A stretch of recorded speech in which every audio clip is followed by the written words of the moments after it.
Welcome to Flat Earth Smarts. So, you think the world is flat. For what it's worth, so do I. Why? It's simple. It looks flat, and there's nothing can be done to prove otherwise.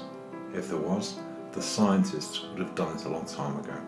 The fact remains that they can't. So, where to from here? Let's get something out of the way before we go any further. It'll save the naysayers watching further. Flat Earth Smart will not provide some magic proof that the Earth is flat. I came to Flat Earth a few years ago. Don't concern yourself with how, except to say that I was on board with this when the story broke in 2015, and it afforded me the luxury of being able to sit back and watch it unfold without the need to weigh up the arguments. So why this now? Because there's not enough hours in the day. You undoubtedly walked into this without expecting it. You didn't go to school to learn about the Earth being flat. You didn't attend a college course to find out about it. Most likely, you were bumming around on the internet or killing time on YouTube and decided that you'd have a look at this ridiculous idea and shut those dumb flat earthers up once and for all. If you're like me, you grew up on a globe. This is one of the few subjects that are taught from a start position of ridicule. How many of us heard those stupid people in the olden days thought the Earth was flat? Aren't they stupid? Well, guess what? It's 2016 and there's more questions now on the subject than there ever have been. I won't belabor you with them for a moment. As I said a moment ago, I don't have the magic proof. And I don't have a silver bullet that will kill the globe either. It's undoubted that YouTube's provided many of us, myself included, with lots of things to think about. So what's to be done with it all? There are not enough hours in the day to watch and think on all that people have to say on the subject. Maybe it's time to get smart on how we look into it. If you let YouTube lead you, you'll be bounced from one opinion to the next. None of them will agree with each other. Some will have good points, and some will be not so good. So, at the risk of sounding all biblical, how to separate the wheat from the chaff. If you've just come to this, perhaps the best suggestion is to turn off your computer for today. Go to bed with a warm drink, and wake up ready to start on it tomorrow. If you've gotten this far, one more night and a good sleep is not going to stop you here. You will not find the answers if you stay up looking for the one video that will answer the matter. When you wake up in the morning, you can start and you'll have the rest of your days to look for some answers. But before you do, there's a few questions that you can answer, and you won't find the answers on YouTube or on the internet. If you can answer these questions for yourself, you can steer your own way through this maze, and hopefully you won't be swayed a long way by anybody else. Can you put everything you've learned about the world to one side for a while and look at a subject with a clean sheet of paper? Can you accept that what you think you know about the world might be wrong? Can you accept that everyone makes mistakes, even scientists? Can you believe in something that nobody else seems to completely agree with, or that people think is plain dumb? Can you form an opinion based entirely on things that you have discovered for yourself? Can you hold a belief that is unpopular among the people that you believe you know well? Can you make a decision about a hot topic and defend it? While answering yes to these questions is a good indicator of how well you know your own mind, don't be put off too much if you're wavering on a few of them. Remember, you don't have to paint your beliefs on a banner and parade them down the local high street. First and foremost, they will be your answers, and nobody has the right to question them. Once you're settled in yourself, the journey gets a little easier. So, I'll leave this here for now and add to them as time goes on. Oh, I know you opened this expecting to find the clinching answers to all your questions, but like I said, I don't have them yet. But let's see if we can smooth the way. By the time you watch this, I'll have uploaded number 2, and you can start there. For what it's worth, let's hope you learn something towards navigating your way through the flat earth. I'm not really concerned with what people think of this video.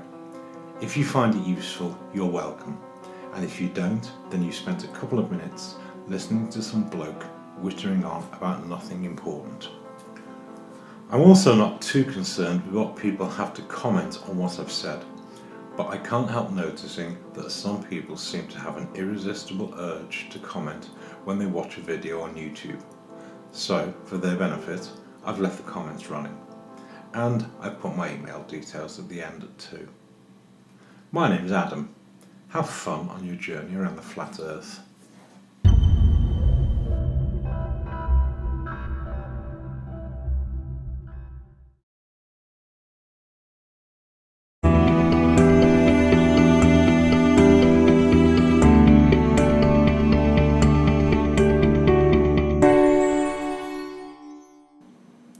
Welcome back to Flat Earth Smarts. So, you came back.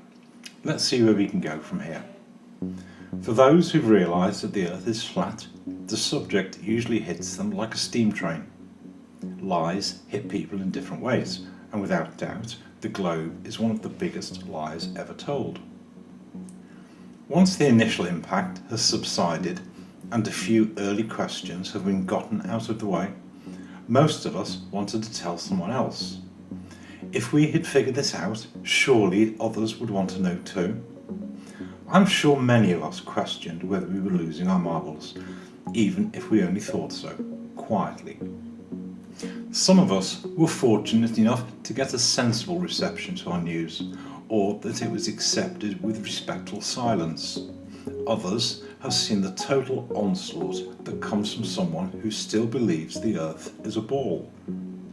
And so I ask you to spare a thought, for a moment, for someone who still thinks the Earth is a sphere of some description. Given that flat earthers are, at best, considered to be some quaint throwback to days gone by, should we be too surprised at the response we get? For many, the first person you probably told was someone that's close. Have you ever wondered what their first thought was on hearing of your discovery? At first, it sounds like something from a bad comedy, and at its worst, it's seen as a first sign of madness. For some, our nearest and dearest will have eventually come to a point where they sat back quietly and watched as you seemed to sink. At that stage, it seems to take one of two broad paths. Complete apathy seems to be the most popular course of action thus far, as if to say, I'll leave him or her alone until they realise how dumb it sounds. Or they'll try to snap you out of it with all the usual objections, of which I'll speak later. While you'll have taken some time to settle into the truths of the matter, eventually you'll have seen enough proofs to satisfy yourself, and the case is, for all intents and purposes, now closed. But put yourself in their shoes for a moment. This subject probably sounds, to them, as ridiculous as someone telling you that the moon is made of green cheese. It means nothing without some shred of evidence that it might be true. After all, isn't that what got you started in all of this? In many ways, to an unbeliever, this should be no different than meeting someone who believes in God. There's something somewhere that strikes us deep beneath the surface, and it's not an experience you can give to someone else. For each of us, something simply clicked at the right moment, and after that, we began to see the world differently. There's little doubt that each of us, in weighing up the evidence, eventually found the one thing that tipped the balance, and it's undoubted that it's different for each of us. Some think flat water is all the proof they need. Others are satisfied that telescopes can't see over curved horizons, and so it's because each of us is different that it's always a hard subject to prove to someone else. So if you took as long as you did to find your own proof, after the subject caught your attention, what makes you think someone else will believe you when you go to them? Remember, it's not that long ago that you believed we all lived on a ball flying through space too. I've told maybe a half dozen people, and the reactions have ranged from 30 minutes and they're cool with the idea, right up to a stony silence and tumbleweeds blowing down the street. Yes, there are people who seem to think that they know the shape of the world, and for some reason they believe it is their mission to put the stupid flat earthers straight. I'm not too concerned by someone who thinks he has to teach me a lesson, and neither should you be. We are all more than capable of going out and finding out for ourselves the subjects that we want to know more about. And rather quickly, you'll find that it doesn't take huge amounts of information to satisfy yourself. In fact, it takes surprisingly little, and most of us had only 2 or 3 things that were enough to finally convince us. There are hundreds of proofs that the world is flat, and it only takes 2 or 3. The trick is to know which 2 or 3 work for any one person. No 2 people are alike. It's a little ironic that people still think they can debunk flat Earth with one video, or, as I've seen on more than one occasion, with one photograph. Flat earthers are not likely to see one picture and suddenly say, "Oh, silly me, it's a ball after all." Most of us looked long and hard before we eventually got here. Flat Earth is really not for the faint-hearted. It takes a degree of courage to say yes, some scientists are wrong, even Einstein.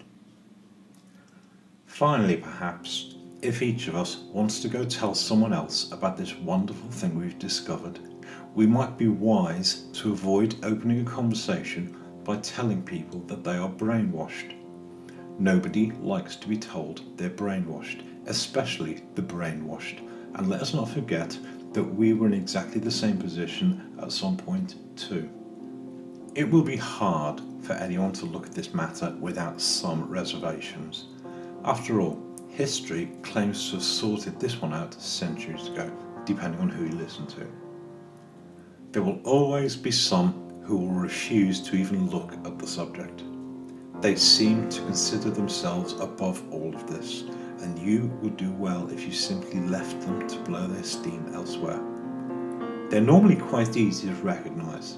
They claim to know more than you do. They usually speak to people as if they're talking to a 6-year-old, and they tend to fill their hungry arguments with copious expletives. Your time will be better spent elsewhere. So, in closing, let us spare a thought for others and put ourselves in their shoes for just a moment, and they will trust that your judgment is at least as sound as anyone else's.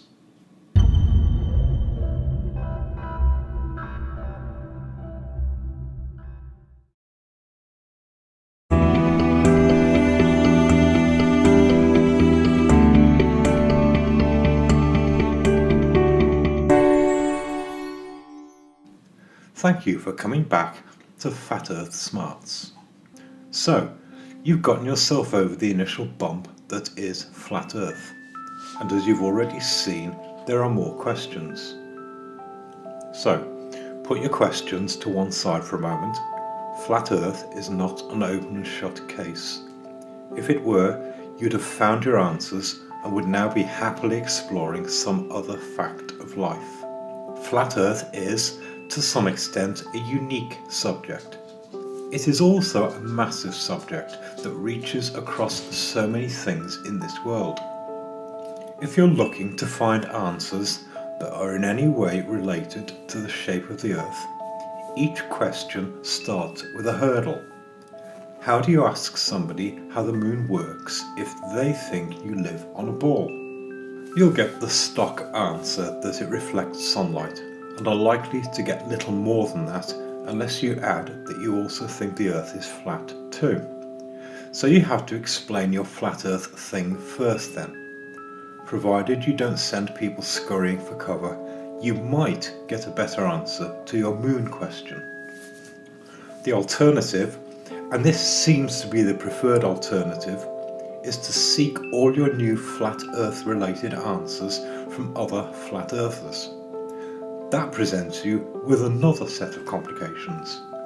The flat earth community, as most of us know it, is an extremely new community. Virtually nobody was asking these questions up until a couple of years ago, and the sources were relatively scarce. So you have questions that most people think are dumb to begin with. It can seem a little lonely at first. Here you have this wonderful new truth which most people want to tell everyone else about, and nobody to tell it to. There are enough flat earth nutcases to go around, and some to spare. So which ones do you listen to? Let's be clear at this stage, as in all things, there is good and bad, and that's without the added complication of some who simply want to spread disinformation. You will undoubtedly want to build your own list of people whose opinions you have learned to trust in this matter, and an unfortunate side effect is that we each build our own network of people. Indeed, if you read any good psychology book, you'll find that the factors on which each of us builds trust in someone else are too numerous to count. But I would like to pull one thread from that particular garment, that different personalities can be harmonious or they can be troubled, and there's no quick fix by which to get through them. And so you will have to wade through them all for yourself and decide whose opinion you value. And please don't make the mistake of thinking that you can get the full measure of someone by watching them on YouTube. Remember, politicians have crafted selling a personality into a fine art. And the good guys have bad days too.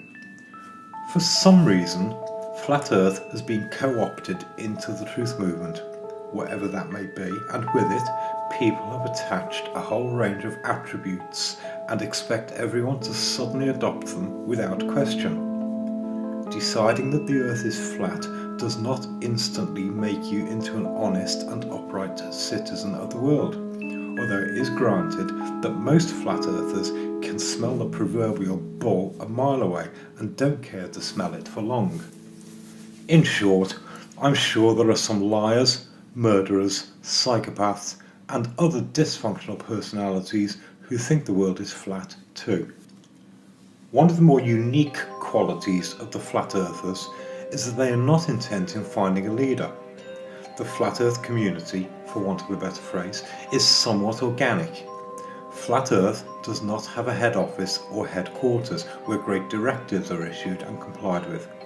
Where you go, and more particularly whose advice you choose to hear, is entirely up to you.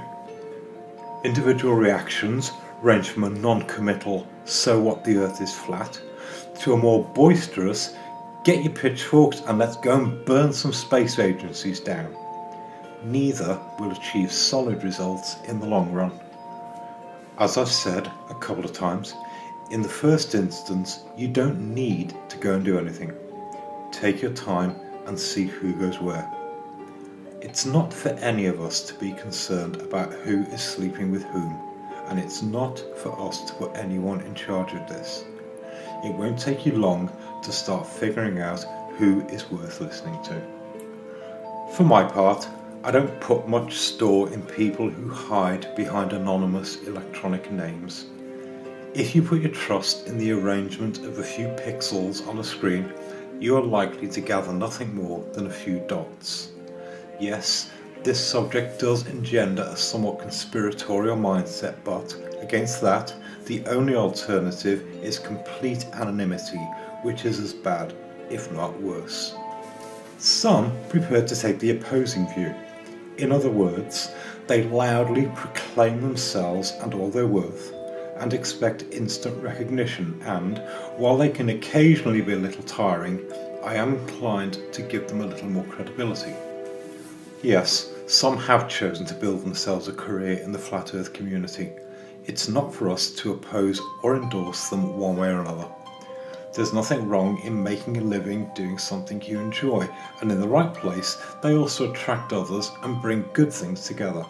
So take something from their success After all, what's to stop you doing the same thing? In the final analysis, I'm inclined to put a little more store in those who are open and generally accessible.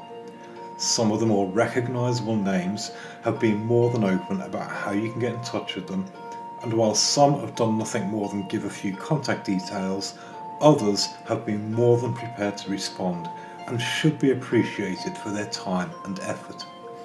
Let's remember that we are all private citizens and, as such, are entitled to a private life. Your opinion about the shape of the earth can really only be based on one thing, that is, proof that meets your own standards. I trust Mark will forgive me for using his example, but if your reason for deciding the world is flat boils down to "that nice Mr. Sergeant said so," it is really nothing more than the same house of cards that has been used to build the globe for so many years. There are good flat earthers out there, and while I'm sure they have their own bad days, on balance their counsel is sound. Some have done some wonderful experiments, some have drawn some wonderful diagrams, and others seem to have a gift for putting the most complex arguments into plain speech. None of them have all the answers, and it can be a useful skill to simply see how others look at a problem. If flat earth was an open and shut case, then nobody would have any need to argue further. But it's not an open and shut case, and we do argue. And finally, don't lose sight of the fact that some people floating around flat earth really don't care one way or the other and have turned YouTube into something of a Facebook on steroids. It's entertainment, it costs less than a TV license, but their input is no more valuable than the evening news. Your mission, should you choose to accept, is to find the good ones and simply listen.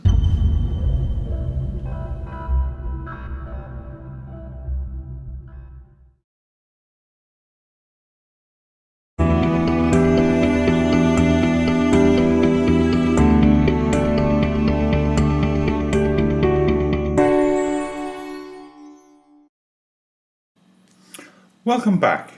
So, what brought you here? What brought you this far? As I've said once, and I'll probably say again several times, you didn't go to school or college to learn that the earth is flat. Something somewhere made you stop and think, even if it was just for a moment. So perhaps it was just for a moment, but it caught your attention for long enough to make you ask more. Like most of us, you decided to look for more, but from the moment you took your first steps into the flat earth, you were undoubtedly bombarded with 1,000 opinions. So put the brakes on for a moment and cast your mind back to that first question you formed about the shape of your world. Did you ever find that first answer? Or were you swamped with 1,000 more questions? And if you got the answer to your very first question, what was your second question? Pretty soon, you were running in 1,000 directions, looking for 1,000 answers. So let's return to your gotcha moment and ask yourself the $64,000 question. Do you still think the world is flat? If you do, you'll likely have a bunch of other questions about the details, and if you don't, then you're probably still looking for something to prove it to yourself. So keep going, you'll get there. Either way, you have, or you will come to a point where you find that one special answer. For many, there are lots of individual answers. None seem to stand alone, but each one adds to a weight of evidence which tips the balance. Hold on to those answers. If you're like everyone else, you will still have questions that you're not sure about, but this journey is not about proof, of which I'll say more in a moment. It's about you forming your opinion. Your opinion might not be the same as anyone else's. Your opinion might not be popular with everyone else. Your opinion might even be factually flawed in places, but it is your opinion and it's what makes you who you are. There is a well-founded axiom used in the civil law courts that states an opinion, which is all a court decision amounts to, is to be reached on the balance of probability.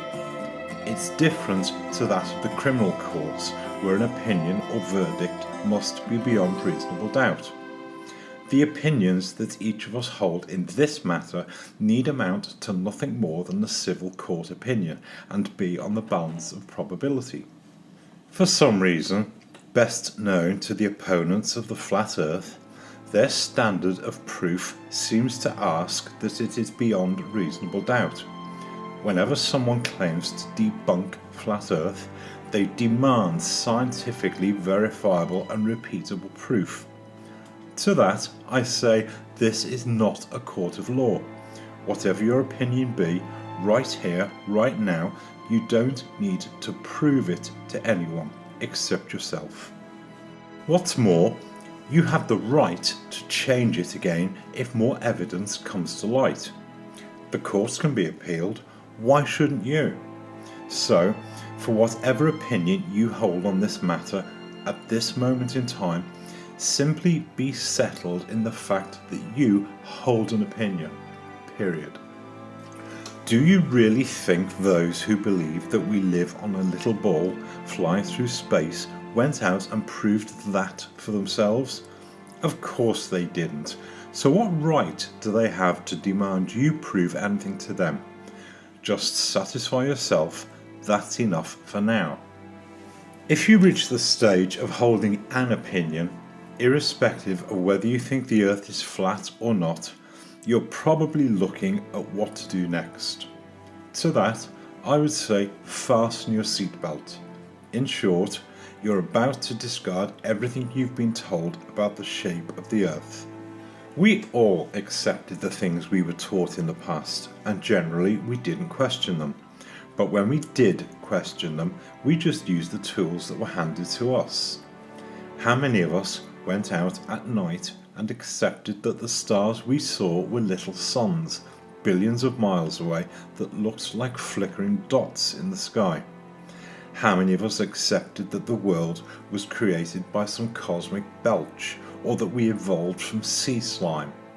How many of us think that we are genetically related to monkeys, gorillas, or even bananas? I'm not suggesting throwing the proverbial baby out with the bathwater, rather that we take a closer look at the world around us, and a closer look at the tools with which we do it. So what's the deal with the seatbelt? Once you start to look seriously into the shape of your world, you'll realise there are 1,000 different ways you can go and 1,000 different things to look at. Your world will never look the same again. And for every discovery you make, you can take the credit for having discovered it for yourself. The stars will no longer be distant suns because your 5th grade teacher told you they were. I'll not spoil it for you. Go and look for yourself and see what you think they are. This is something that we should all have started to do when we were toddlers. And make no bones about the fact that it's not always easy to learn things. There's not always someone there to tell you the answer.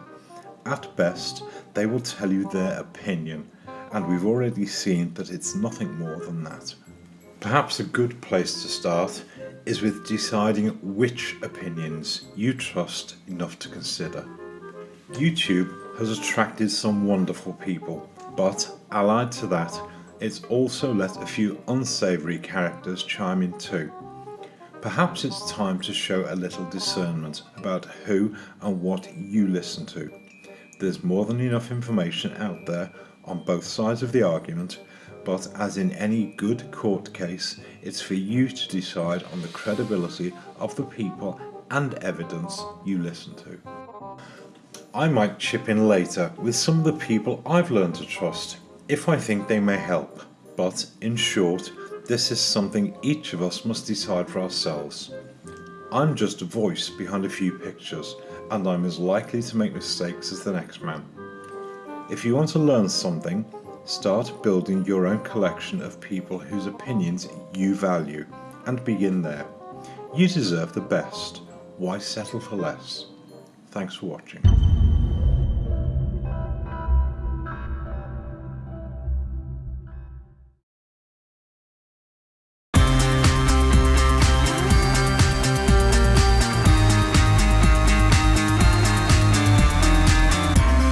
Welcome back. Go on then, in for a penny, in for a pound.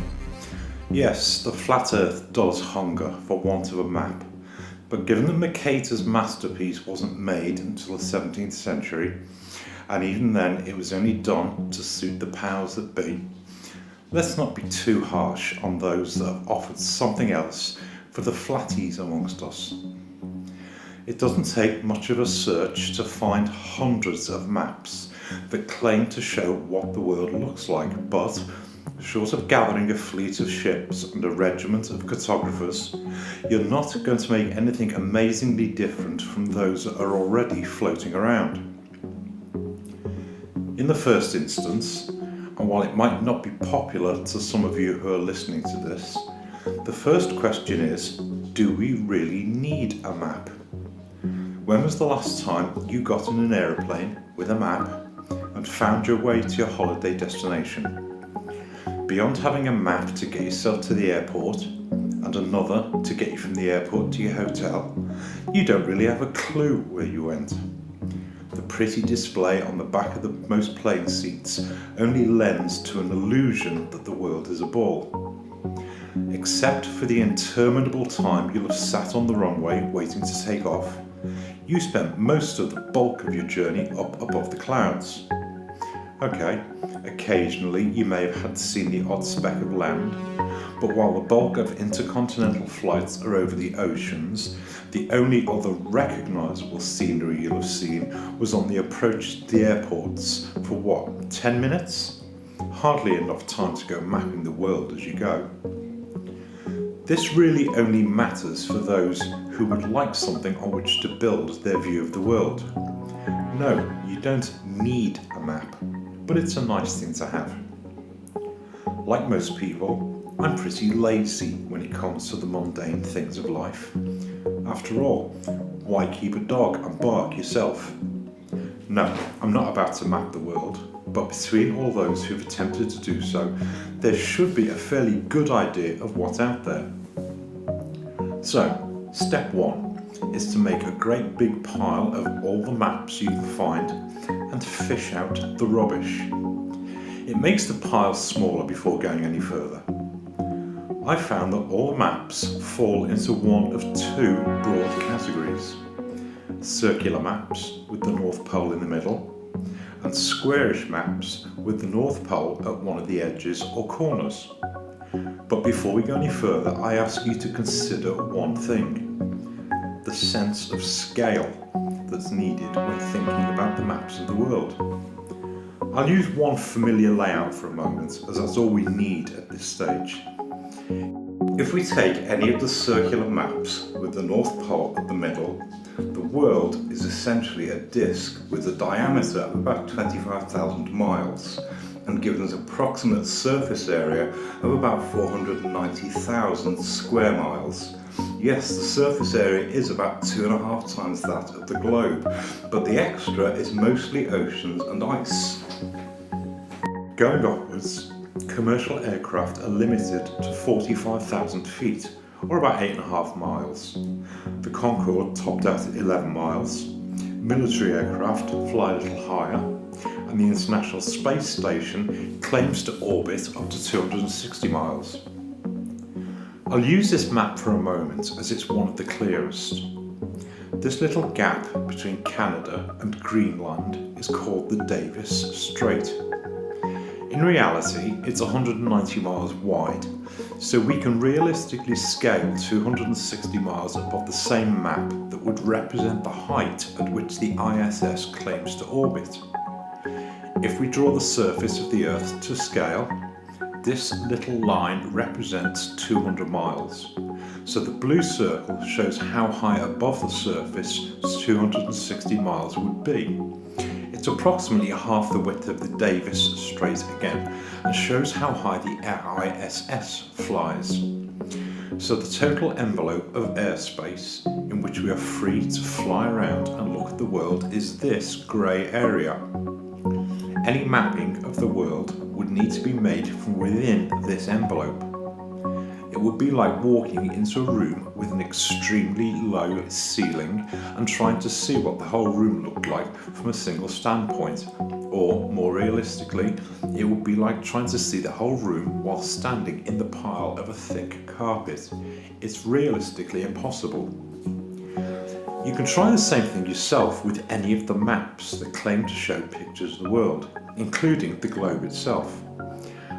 Ask yourself, how high can any of us really go before we start claiming to see the whole world at a glance? Or that we can see the curvature, if you still think we live in a ball. If you look closely at all the maps you can find, you'll see rather quickly that they all show roughly the same thing.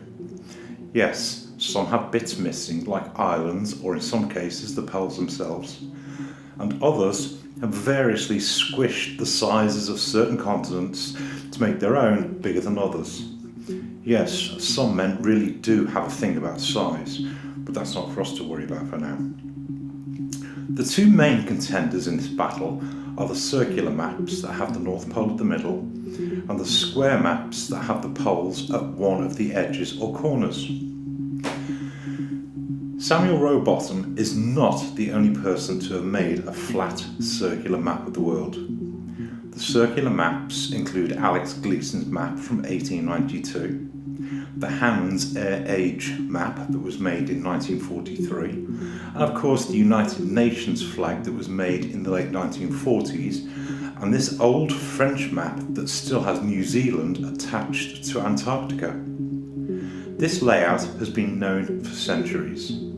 There are many others that show the same layout, and whether you agree with them or not, they all seem to show the same land masses as each other and have been proven. For all intents and purposes, they work as practical layouts. It's dishonest to continue claiming that every circular map is based on Rowbottom's work. The square maps are a little more varied, but generally show the poles at one of the edges or corners. I'll not belabour you with the magic twilight zones where the sun and the moon fall off one edge and pop up on the other, as we have no credible reason to believe that fact. And if you're serious about finding a working map, it will be disingenuous to hide behind some vague notion of a creator to support this particular flight of fancy. I'll use Alex Gleason's map as the circular layout, and I'll use Mercator's map to pattern the square maps. I'll deal with the other variations as we go along. I use Gleason's map because it's probably the cleanest circular map we have for the time being, and while Mercator's map has been variously pulled and pushed in a variety of directions, it's fairly easy to figure out what goes where. You won't have to look very far to realise that all the maps in either category have their differences. In most cases, they are small islands that are missing, and some variation in the land masses, but it's not hard to find your way around them. So what's the difference between the two? In short, Mercator's map and its variations are square or rectangular and have the poles at one of their edges or corners. The Gleason's map and its relatives are circular and have the North Pole at the middle. There really is nothing that varies outside of these broad guidelines. It's not hard to see how they relate to each other. Most of the time they are passed off as projections, and we go round in the same circular argument, getting nowhere. So let's step away from the maps for a moment. The 1950s seems to have been rather busy for those who are interested in the shape of their world. Between chucking nuclear warheads up in the sky to try and bust a way through the roof, and the various expeditions to the South Pole that resulted in a few frozen explorers, we seem to have sewn things up quite nicely by the 1960s.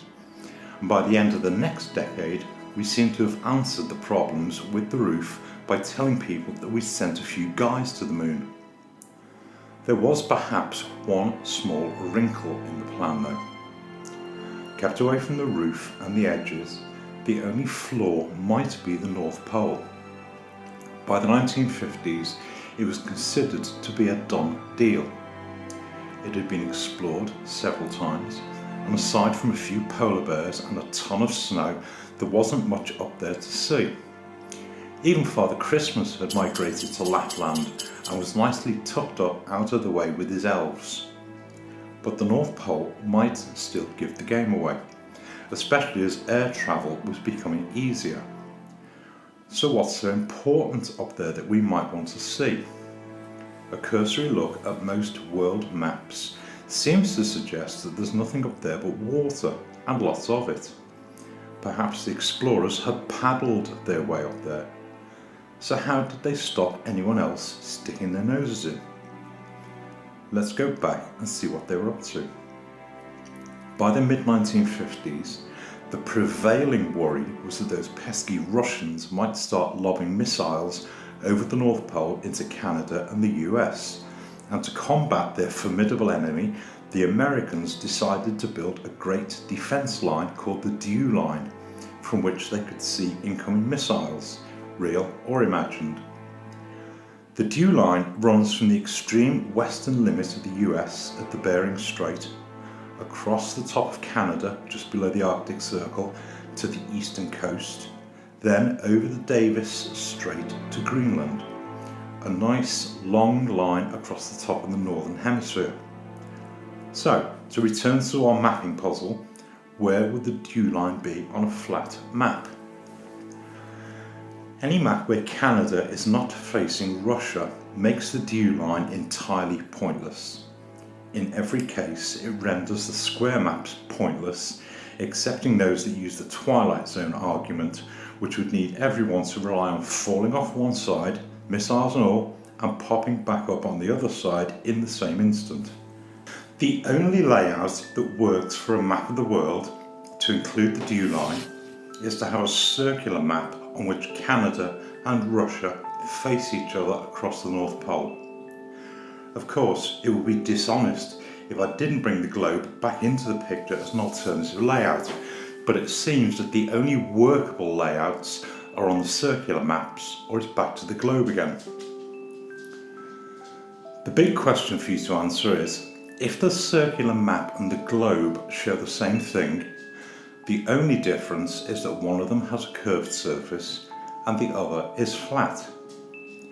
People seem to recognise the similarities between them, but for some reason Antarctica seems to puzzle some who can't quite grasp how a deep circular boundary has been condensed into a single landmass. It's almost counterintuitive, so I propose an exercise that I did when I first came to Flat Earth. You can try this for yourself. I used a sheet of tin foil as it holds its shape, but you can do this with a sheet of paper just as easily. Get yourself a small football, one of those 7-inch balls is perfect, and measure the circumference. It'll be a little over 21 inches. Now get your sheet of tin foil and cut out a circle whose diameter matches the circumference of the ball, in this case about 21 inches. Get yourself a marker pen and draw the circular map with Antarctica onto the tinfoil circle. There are no points for artistic merit, but try to keep the land masses proportional. Include the equator and have Antarctica running around the edge. Once you've drawn your map out, wrap it around a ball and hey presto, you have your globe.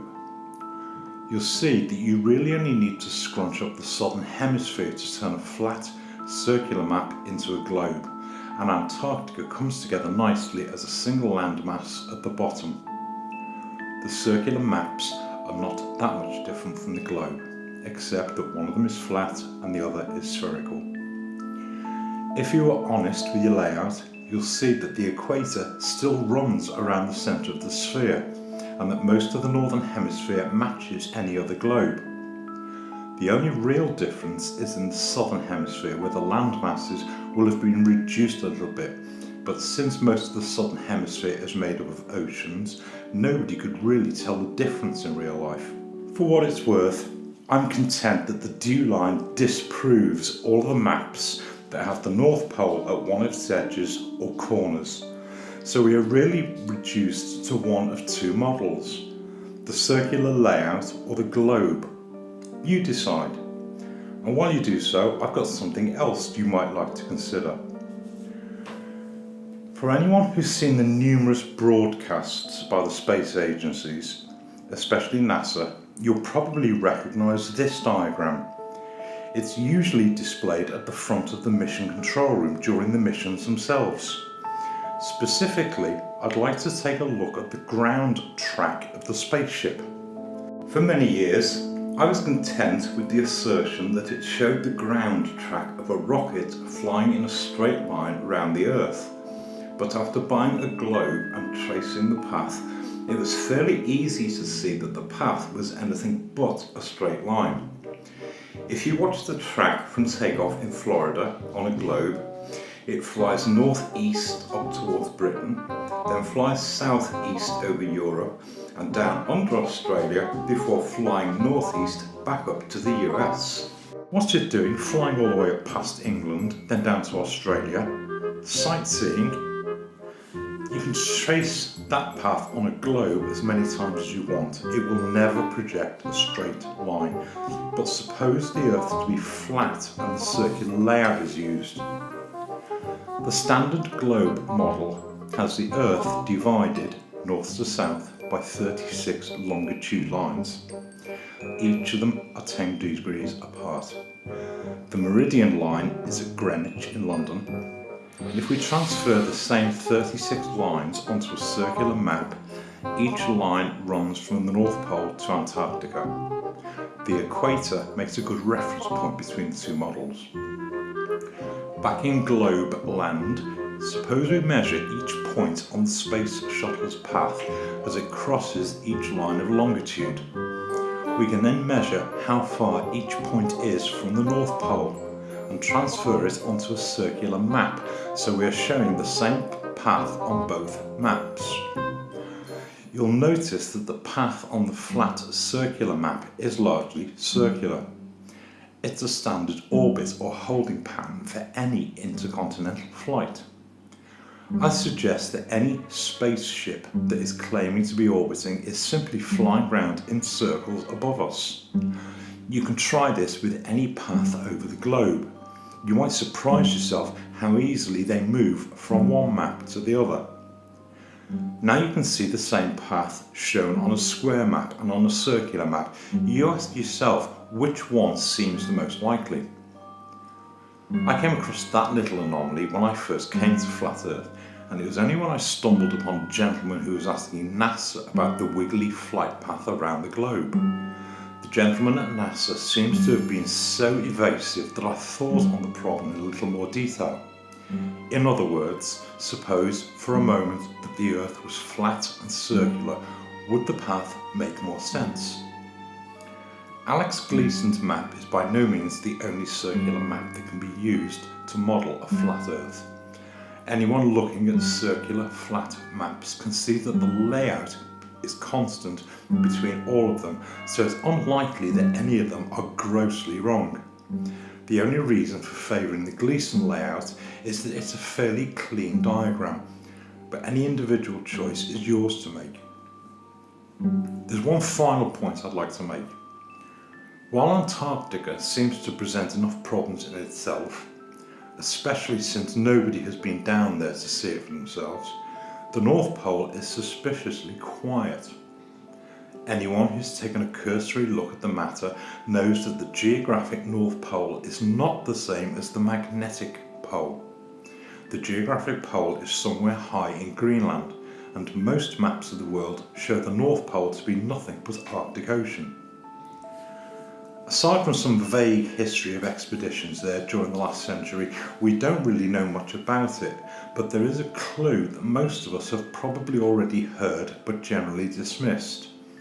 I'm referring, of course, to Mount Meru. It's generally passed off as something from ancient mythology, and I thought much the same thing at first, but on closer inspection there may be more to it.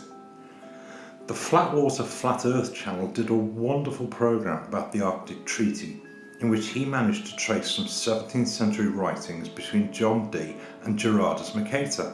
Yes, the same Mercator who gave us the globe.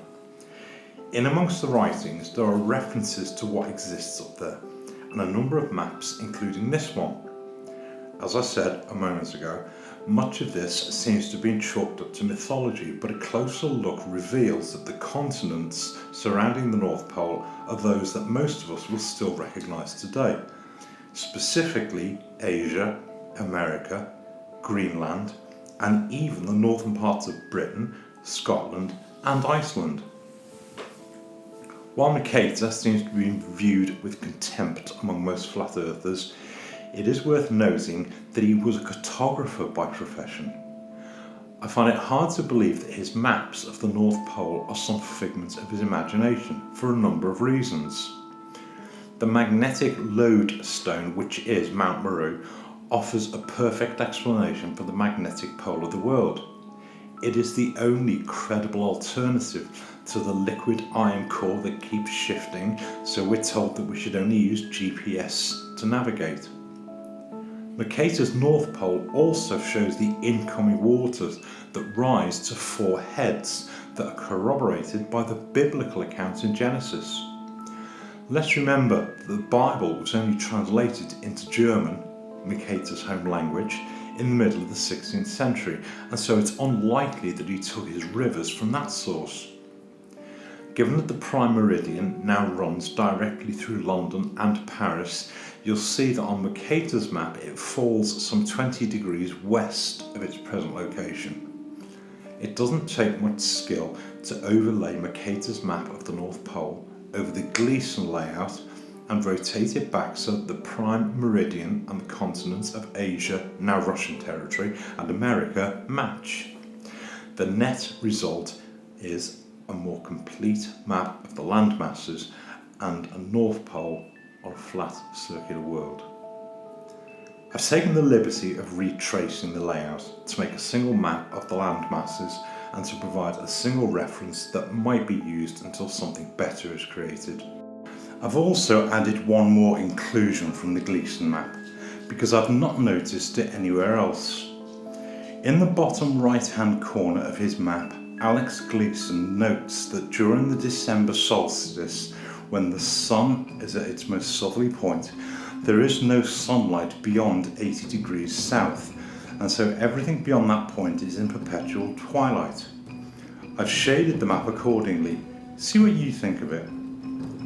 So, in closing, the dew line and the intercontinental flight paths seem to preclude any map which has North Pole at the edge or the corners. The only models that work are those which have Canada and Russia facing each other across the North Pole. The only contenders are the circular layout and the globe. That's your decision to make. It's a little late in the day for people to still be claiming that without a map, the flat Earth has no case to answer. It may well be countered with the same assertion that the globe doesn't have one either. The surface of the Earth, whichever model you choose to use, is too big for anyone to go out and map it in its entirety. For now, we will make the best we can from the information available. The world that you think you know has very much been hidden before your eyes. Globe or disk, it is limited by the Arctic Circle and the Antarctic Circle. You're kept very much in the middle. I don't go a bundle on numerology and gematria, but that's not to say I don't find it interesting, and I'm reasonably certain that many of the hidden things in this world are hidden by people who really do put their faith in the arrangement of numbers.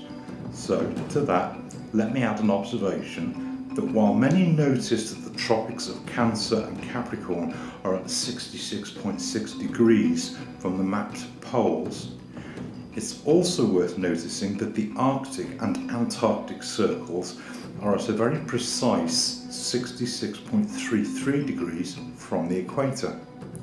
What do numbers have to teach us about the people who gave us the globe? Thanks for listening.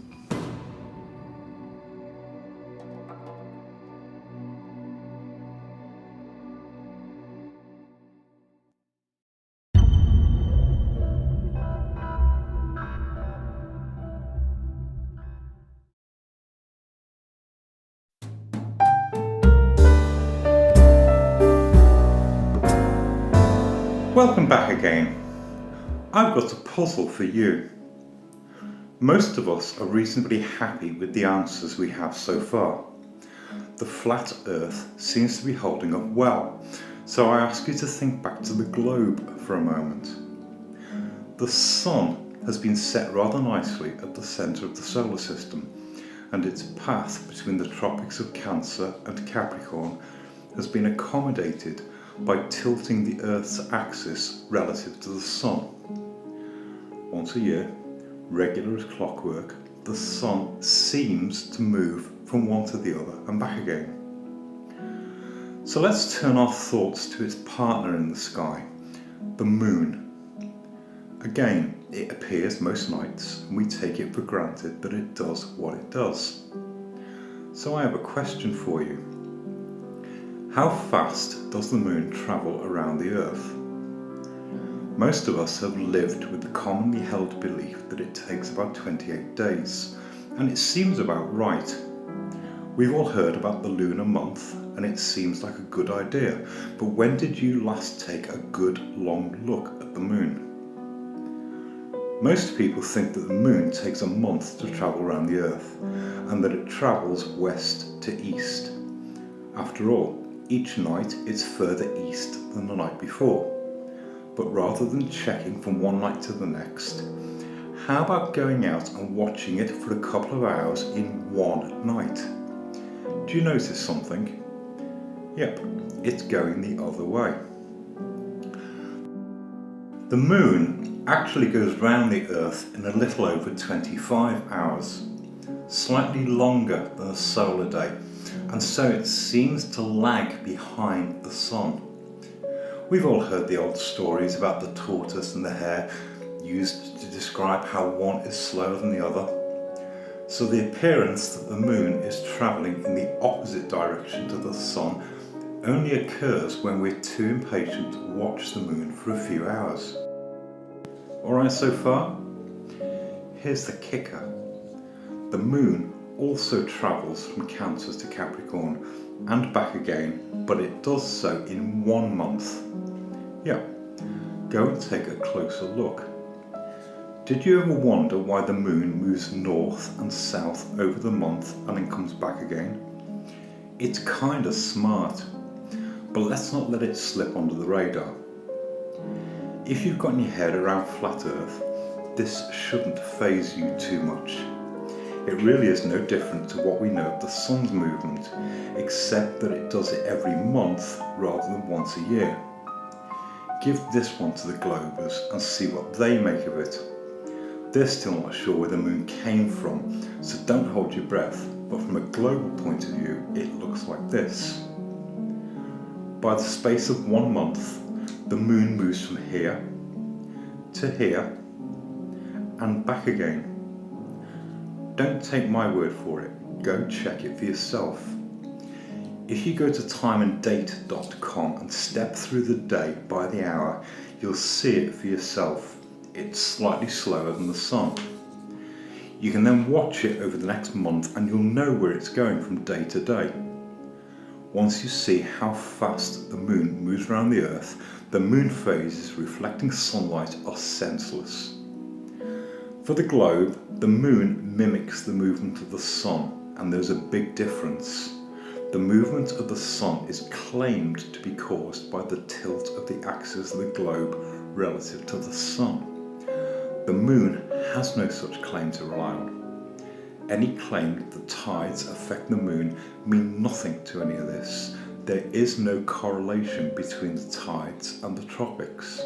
The tides just don't change that fast or as regularly. It simply doesn't work anymore. So there you go, a riddle to be figured out. Take it to the globe, see what it makes of it. They're surprisingly quiet on the matter. On a globe, it has no explanation. The link between the tides and the moon is on life support. Maybe this warrants a closer look. Thanks for watching.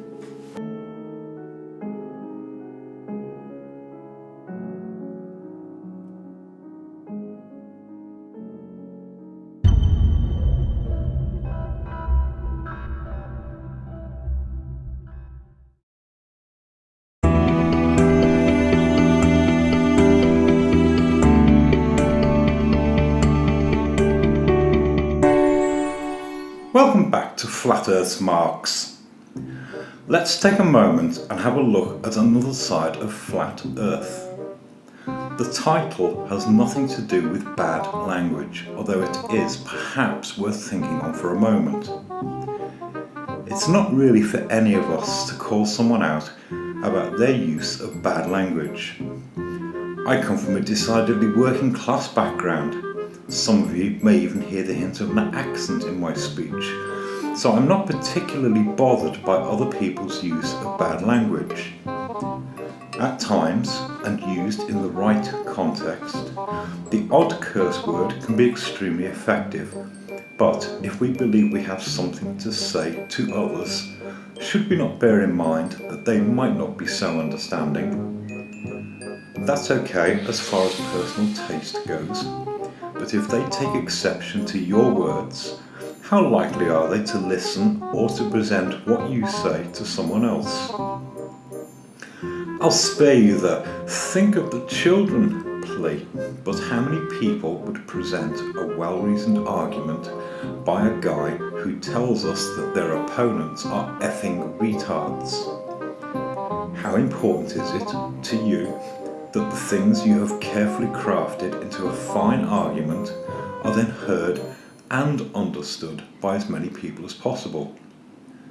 Are we shooting ourselves in the foot before we've barely left the ground? But enough said on that, otherwise I begin to sound like my grandmother. So on we go to deeper things. It takes little more than a quick glance into the realms of science to realise that it's been swamped in technical terminology. Yes, there are times when certain terms have very specific meanings, but in many cases, technical terms do nothing more than mystify a subject. Why tell someone they cause you cognitive dissonance when you really mean they make you sick? Another commonly used term is confirmation bias. Again, some psychobabble term that simply means favouritism. Aren't megacriometeorites simply big hailstones?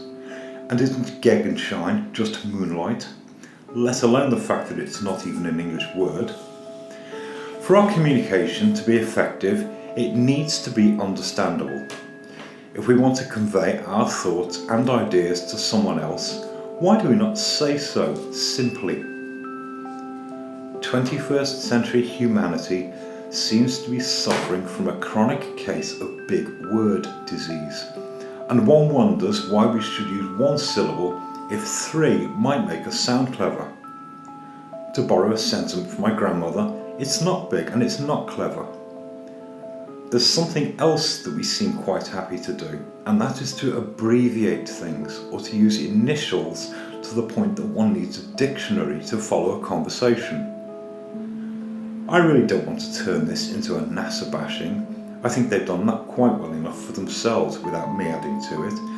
But consider that we have everything from the Discover satellite that's not even spelt the way it's spoken, and implies that it's out in the cosmos finding lots of new things that are then boldly announced before the world. Go and have a look at the Discover satellite and see what it's really doing. you'll soon realise that it's not some guy snapping the wonders of the universe on his iPhone and sending them back for all to enjoy.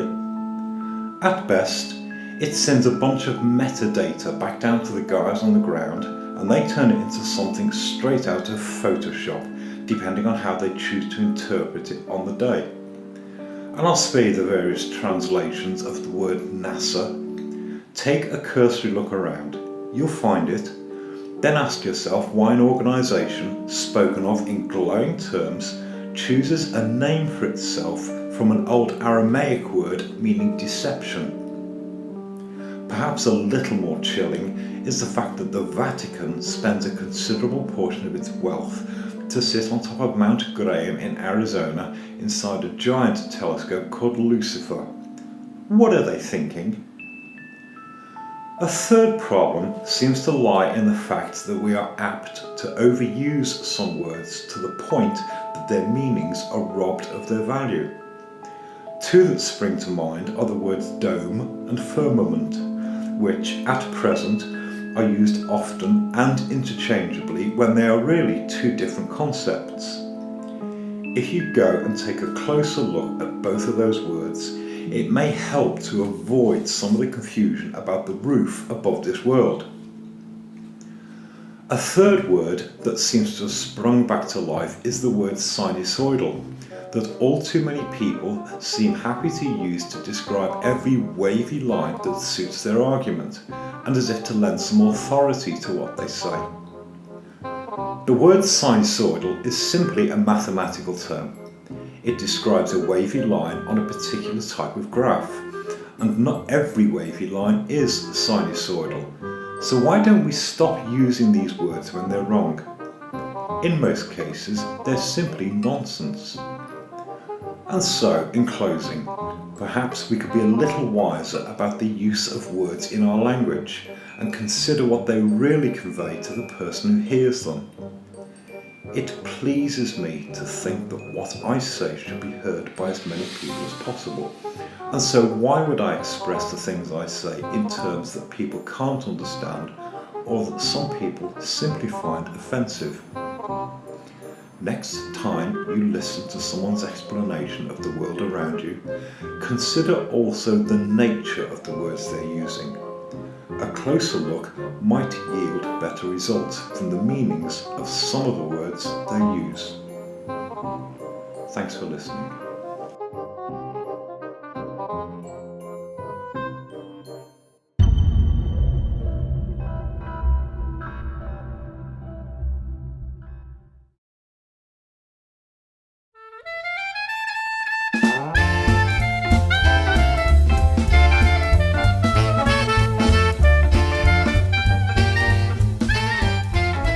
Welcome back.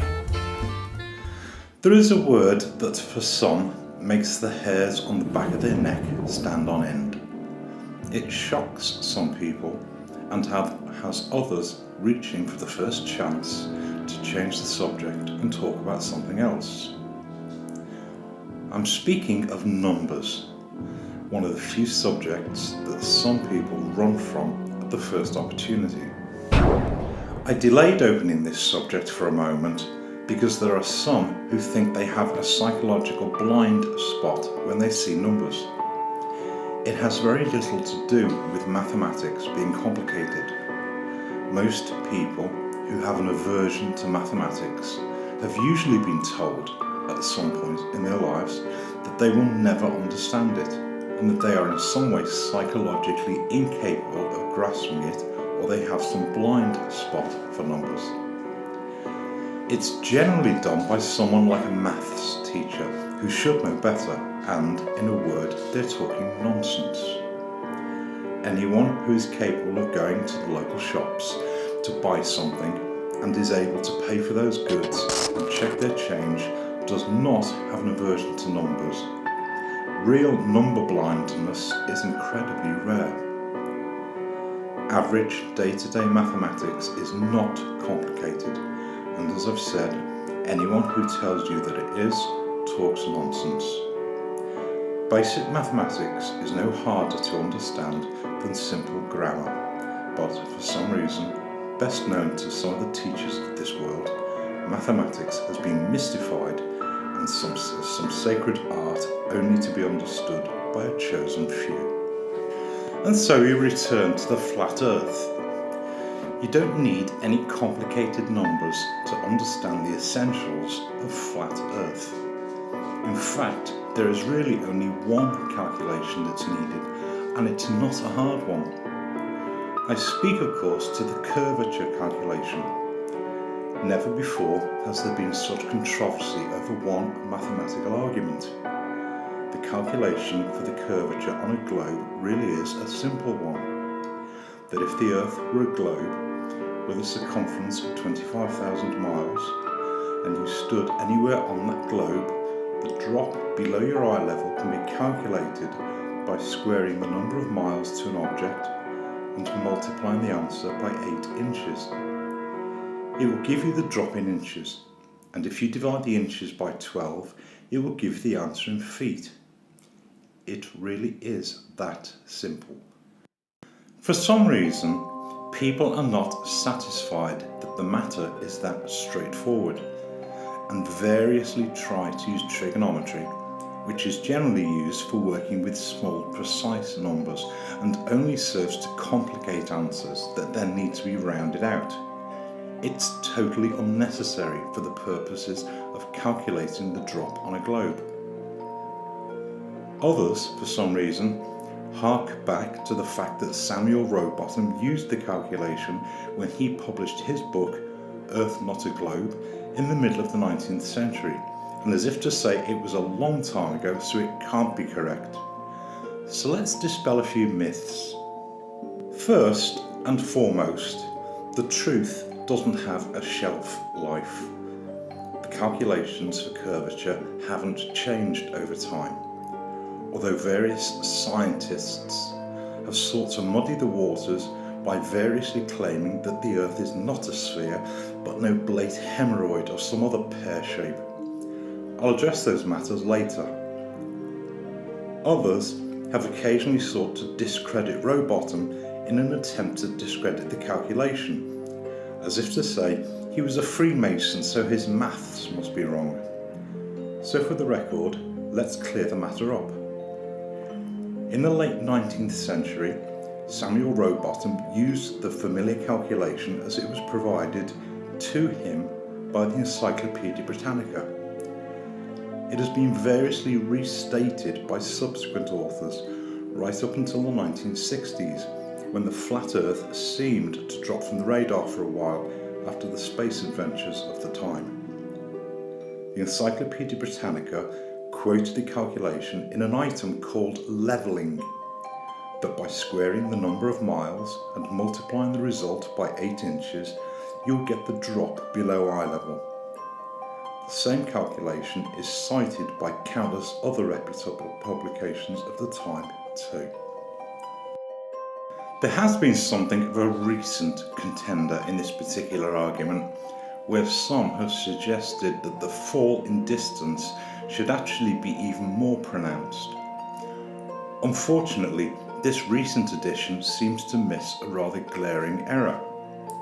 Anyone attempting to explain globular arguments should not miss the fact that if you were standing on a 25,000 mile globe, at any point you will always stand at a right angle to the surface of the globe, for that is what gravity dictates, and as such, all calculations can rightly imagine that you're at the top of the globe and can be made accordingly. There have been one or two who've attempted to rewrite the calculation for the curvature of a globe, and seem to succeed in doing nothing more than throwing a jumble of mathematical formulas into the mix that serve only to confuse and deter others from looking further. It's worth pointing out that in many cases, the proponents of complicated numbers don't seem to understand the calculations themselves. Rather, they seem to parrot what somebody is given to them and speak as if they're some great authority. The reason I cast doubt on what these apparent great minds have to say is simple. Most of them don't seem to know the first meanings of the terms they use. When someone expresses something as 10 to the minus 1, which is just a mathematical term, it's nothing more than a parroted reading of something they've seen written in a book.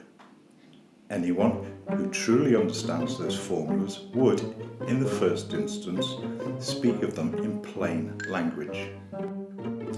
So I'll end here where I came in, by stating that the mathematics and numbers needed to follow flat Earth really is not a complicated subject, except for those who choose to complicate it for the purposes of showing others how clever they think they are. In short, anyone wishing to explain something to someone else should do so in terms that are clearly understood. If you choose to explain something in a way that can't be understood, I ask you, who's the fool? I really don't think there needs to be any doubt as to the calculations of curvature for a 25,000 mile globe. The calculation works. It is as practically accurate as it needs to be. No amount of YouTube amateur mathematicians, with or without their rulers and compasses, can alter that fact, and we might be wise to accept the calculation as read and move on to more important things. Thank you for listening.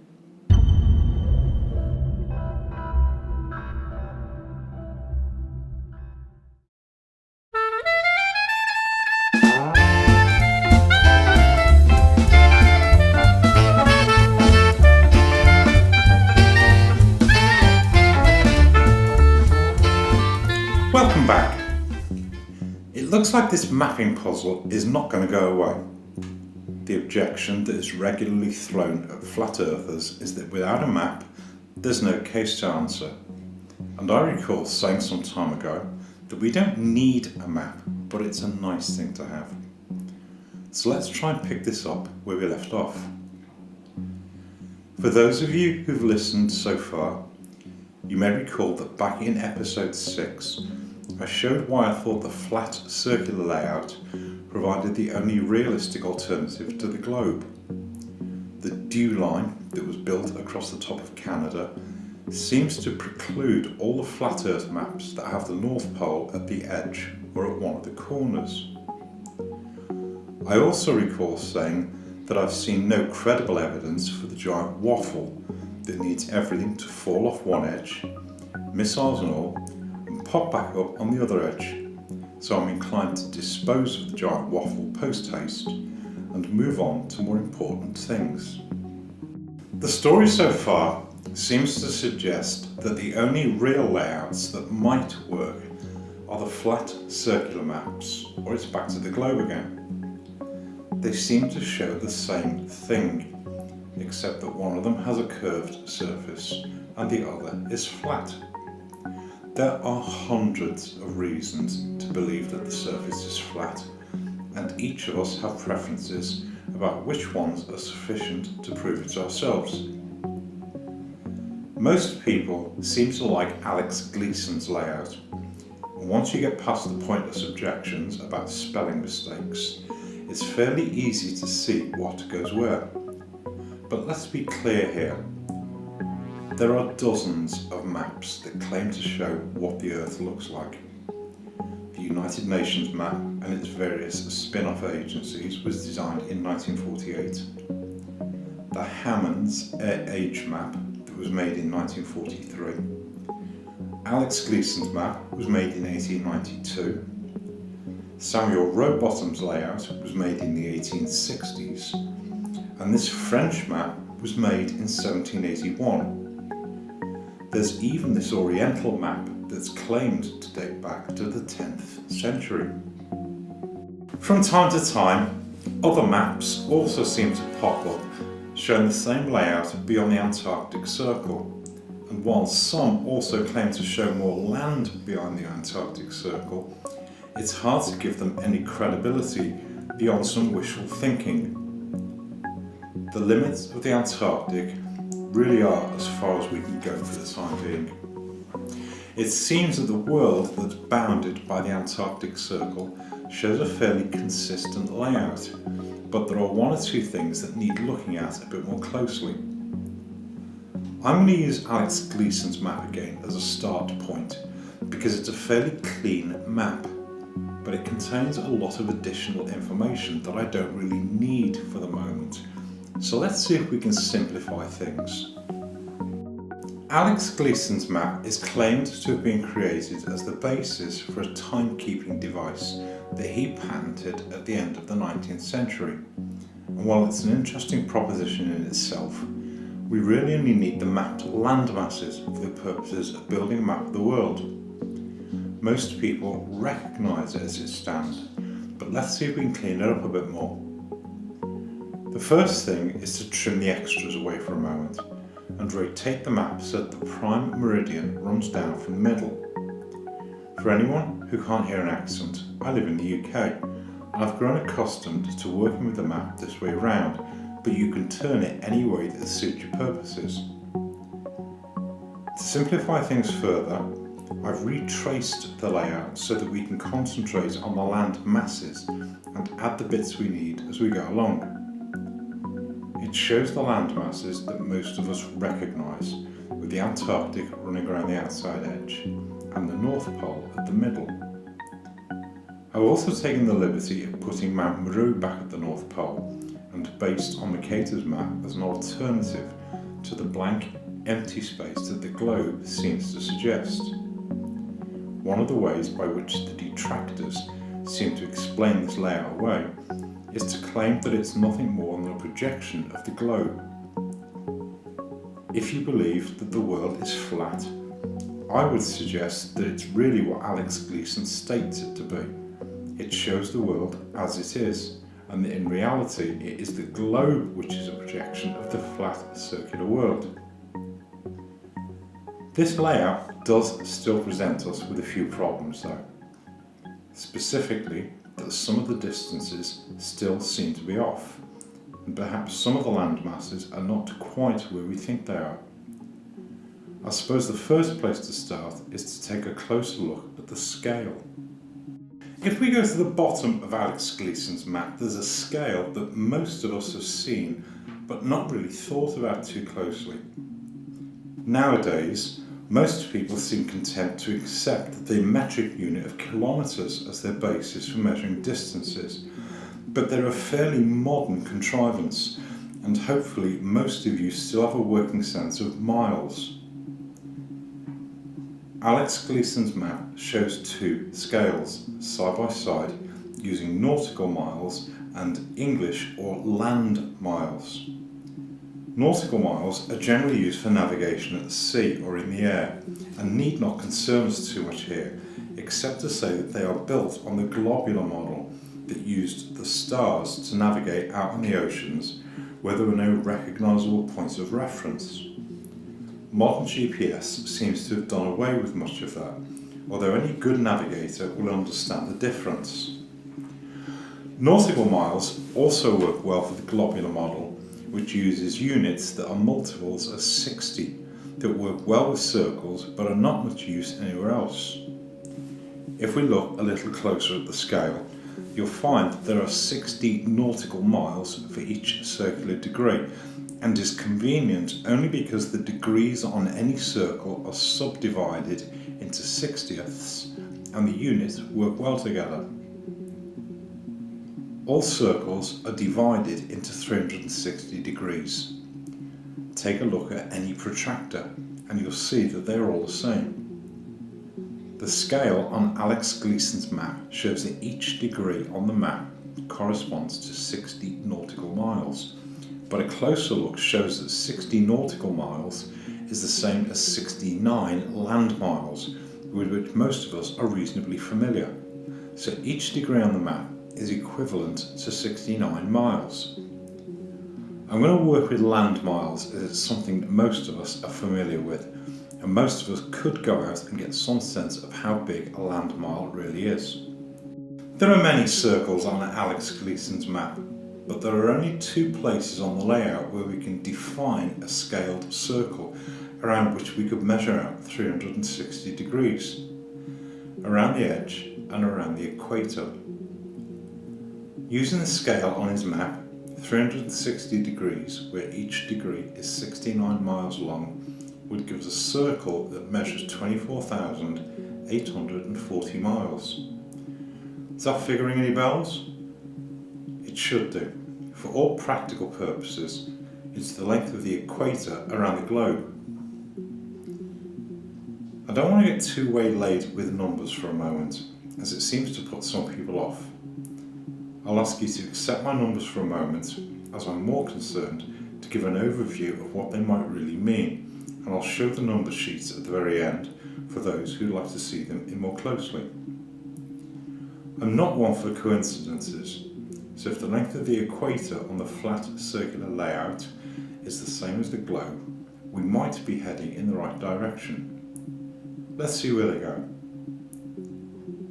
If we accept that the equator is the right length, it means that the diameter of the circle that is bounded by it would be a touch under 8,000 miles, and so the diameter of the whole flat circular layout would be a touch under 16,000 miles. One step on from there would give us a total circumference for the flat circular world as a shade under 50,000 miles. It's interesting if you take a look back at the voyages of James Cook and see how long he took to sail around the Antarctic. When most of us first encountered the flat Earth, we generally accepted polar distances as given, and one of the biggest criticisms to date of the circular map is that it seemed much bigger than the globe, 2.5 times bigger to be precise. But if we now use these smaller figures, we can work out that the surface area of the circular map is roughly 196 million square miles. A cursory search for the surface area of the globe will show that it's pretty much the same size. There will undoubtedly be a few detractors who will shout that the globe is about 500,000 square miles bigger. So to provide some context, 500,000 square miles is about the size of Sweden. The difference between the two models is the size of Sweden. For all practical purposes, they're the same size. If we dig a little deeper, it throws up something else that might interest you.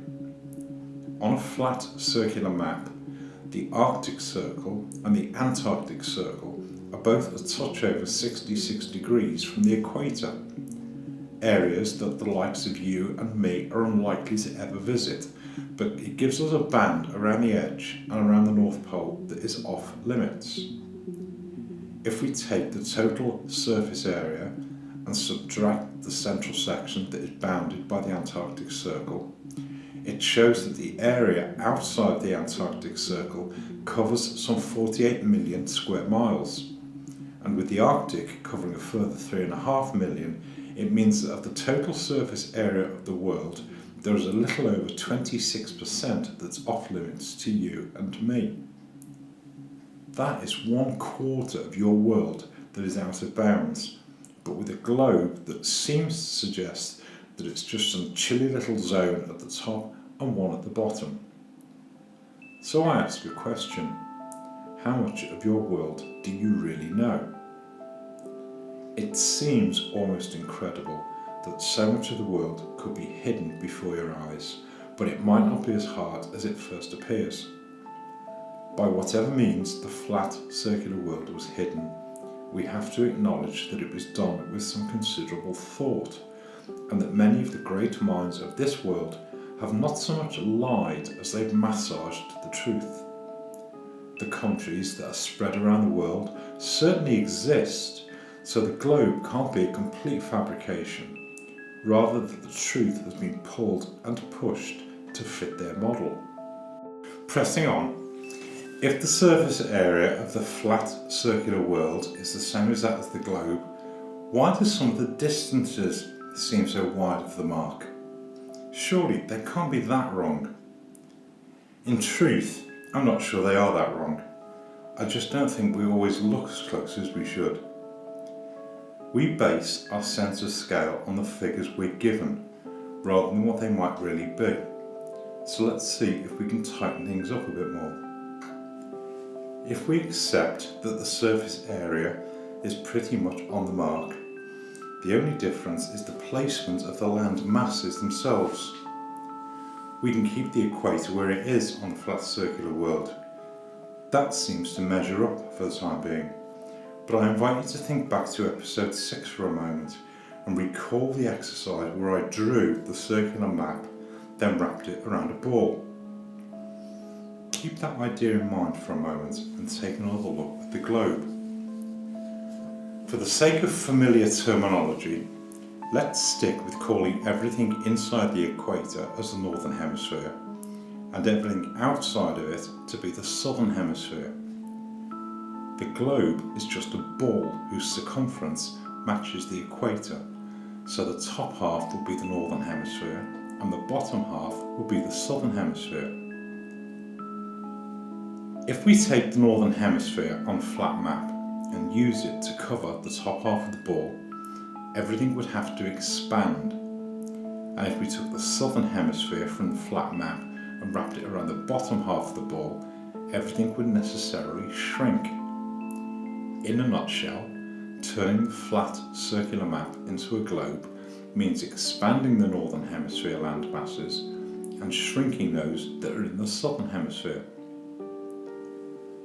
Another way to think about how the map has been distorted is to consider that on a flat circular map, the southern hemisphere, which is everything outside the equator, has an area that is 3 times that of the northern hemisphere. On a globe, the northern hemisphere and the southern hemisphere are the same size, so to make the flat circular map into a globe with the same sized equator means that the areas in the northern hemisphere be doubled in size and those in the southern hemisphere be dropped by 1/3, and hey presto, you have your globe. Anyone who's familiar with the Gall-Peters projection will know that there is some controversy about the actual sizes of the continents. To wit, that the imperialistic northern hemisphere continents were expanded by Mercator and the southern hemisphere continents were reduced. If the Gall-Peters projection has any truth to it, the globe becomes decidedly small when it comes to accommodating more accurate land masses. In short, they don't fit. Our flat circular world has been distorted by expanding the northern hemisphere and shrinking the southern hemisphere. So I have another question for you. If the world has been distorted, how has it been hidden? It's really rather easy, but before we go any further, I'd like to add something else to the map. On the basis that the equator seems to be the correct length on this map, we can dispense with any further need to convert circular measurements into distances and use the map to provide its own scale. The equator on the flat circular world gives us a diameter of about 8,000 miles. If we use that distance as a yardstick, it's fairly easy to scale it up and provides us with a fairly accurate scale that can then be used to measure any other distance on the map. I've used this one and split it down to 1,000 mile steps that can then be used to measure the flat distances between points on the map. I've also marked off the distances in kilometres for those of you who prefer metric units, but I'll continue using miles for the sake of continuity. It seems that the illusion has been to make the northern hemisphere appear bigger and the southern hemisphere to appear smaller than they actually are. So to go from the globe back to the flat circular map needs only that we shrink the northern hemisphere land masses and expand the southern ones back to their proper sizes. If you think for a moment about how we navigate around the world, on the land, most of us generally travel far enough for the distances to be noticeable, but in the air and over the oceans, it's another matter. On the oceans and in the air, we never travel directly from A to B. Aircraft and ships are confined to very specific flight corridors and shipping lanes. With the exception of short domestic flights by private pilots, pilots don't plan the details of their route, beyond putting the destination into a computer called a flight management system, which then controls the plane over the route that it's taken. Flights in the Northern Hemisphere can very easily be made to appear to be longer than the distance from A to B. The Southern Hemisphere is a little different. There are no shortcuts on the flat Earth, so the Southern Hemisphere is generally hidden by routing almost all air traffic into the Northern Hemisphere and then back out again. The travel time is so stretched that it's hard to establish exact distances. If you go to any standard reference, all the distances between different places around the world will be provided and calculated using the globe. They have to be to continue supporting the model.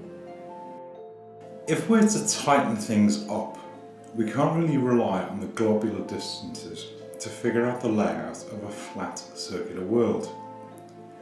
There have been one or two people who've tried to figure out what the map looks like, and all seem to run into problems when things didn't fit.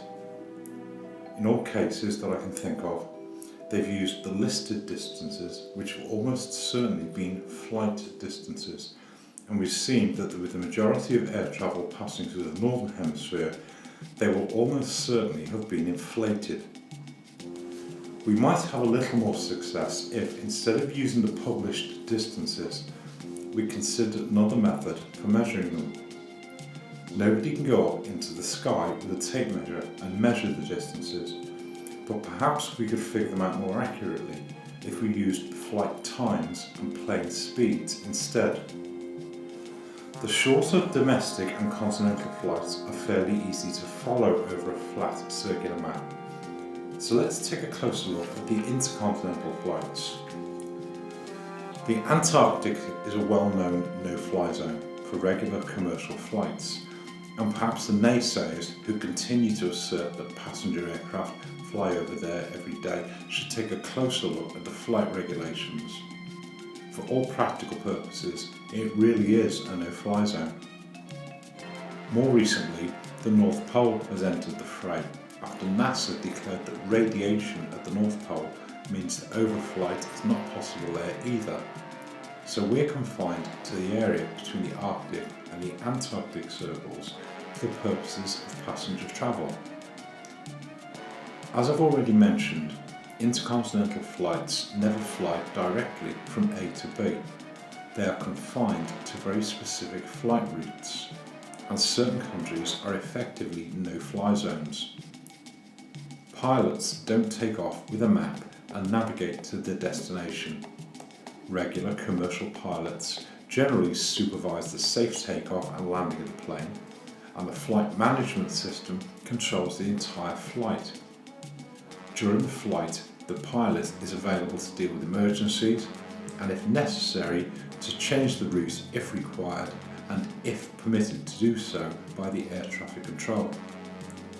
Once the plane has left the ground, most passengers spend the bulk of the flight sipping cocktails or coffee until they fall asleep.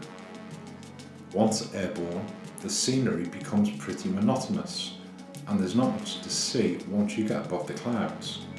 Flying over the flat, circular world doesn't provide quite so much scenery as one might expect. The weather and the time of day can make a big difference to how far you can see once you get up into the sky.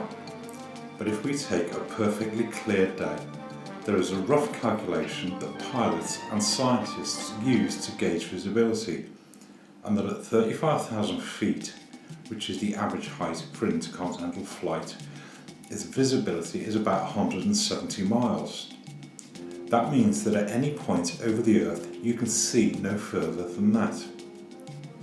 For all practical purposes, once you're over the oceans, there is nothing to see, no pun intended, and your only real point of reference will be the pretty display on the back of the seat in front of you. You really are flying blind. So, to return to our flying times, let's look at the matter in another way. There are really only two flights that the naysayers make much noise about. The non-stop flight from Santiago, which is in Chile, to Sydney in Australia, and the flight from Johannesburg in South Africa to Perth, which is also in Australia. If you do a quick search for the flying routes for each of these flights, you'll generally get the globular interpretation and little else. There is no alternative for those who still think we live in a little ball. Given what I've said so far about the actual visibility from an intercontinental flight, our knowledge of how accurate those routes really are becomes somewhat questionable. So let's go back to basics. If we accept that the flat circular layout is credible and based on the length of the equator, the distances I've used are actually quite realistic. We can take another look at those flights and see what we can find. I'll do the easy one first. A direct flight from Johannesburg to Perth can be measured to be about 6,700 miles. The service is provided using Airbus A340-600 aircraft that have a top speed of 608 miles per hour. The flight is scheduled to take 11 hours and 10 minutes, which means the plane can cover 6,789 miles with no appreciable help from tailwinds. A direct flight from Santiago to Sydney is a bit more demanding. The scale distance can be measured to be about 9,700 miles. The service is provided using Boeing 747-400 aircraft, which also have a top speed of 608 miles per hour. The flight is scheduled to take 14 hours and 10 minutes, which means the plane can cover 8,613 miles, but leaves a shortfall on the scaled distance of about 1,000 miles. Given that the 747s are not plopping into the ocean off the coast of Australia, I'm inclined to suggest that the times and distances can be tweaked in a number of ways.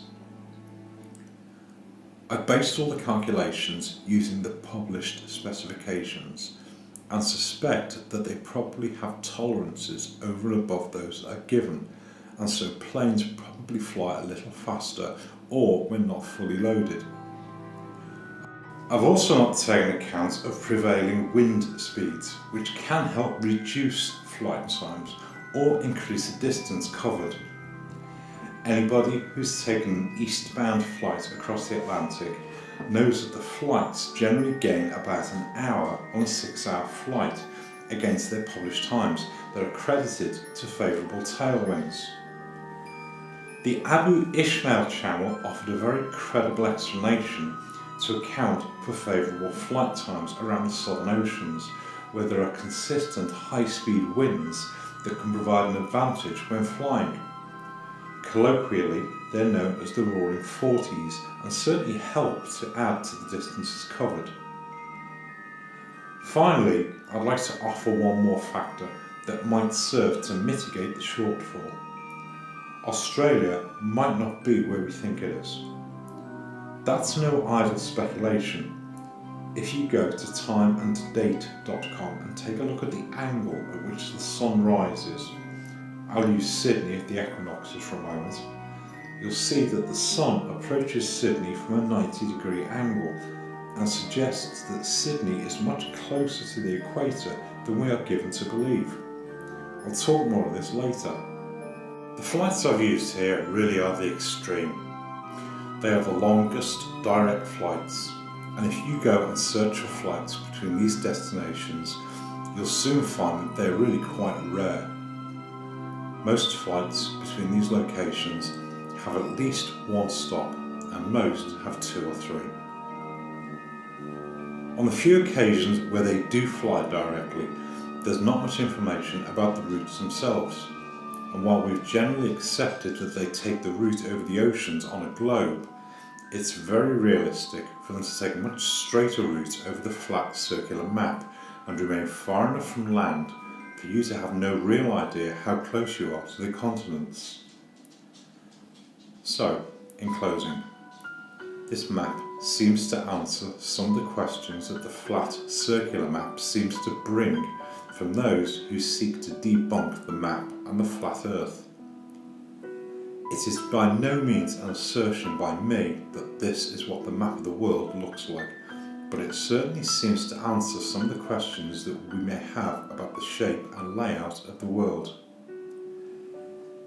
If the flat circular map is the same size as the globe, and the land masses have simply been distorted, the only difference between the flat circular world and the globe is that one of them has a curved surface and the other is flat. That's your decision to make. If there is any value in this map, we might learn a little more with some help from our fellow flatheads at the other side of the world. Perhaps there's more for us to learn. Thank you for listening.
Welcome back.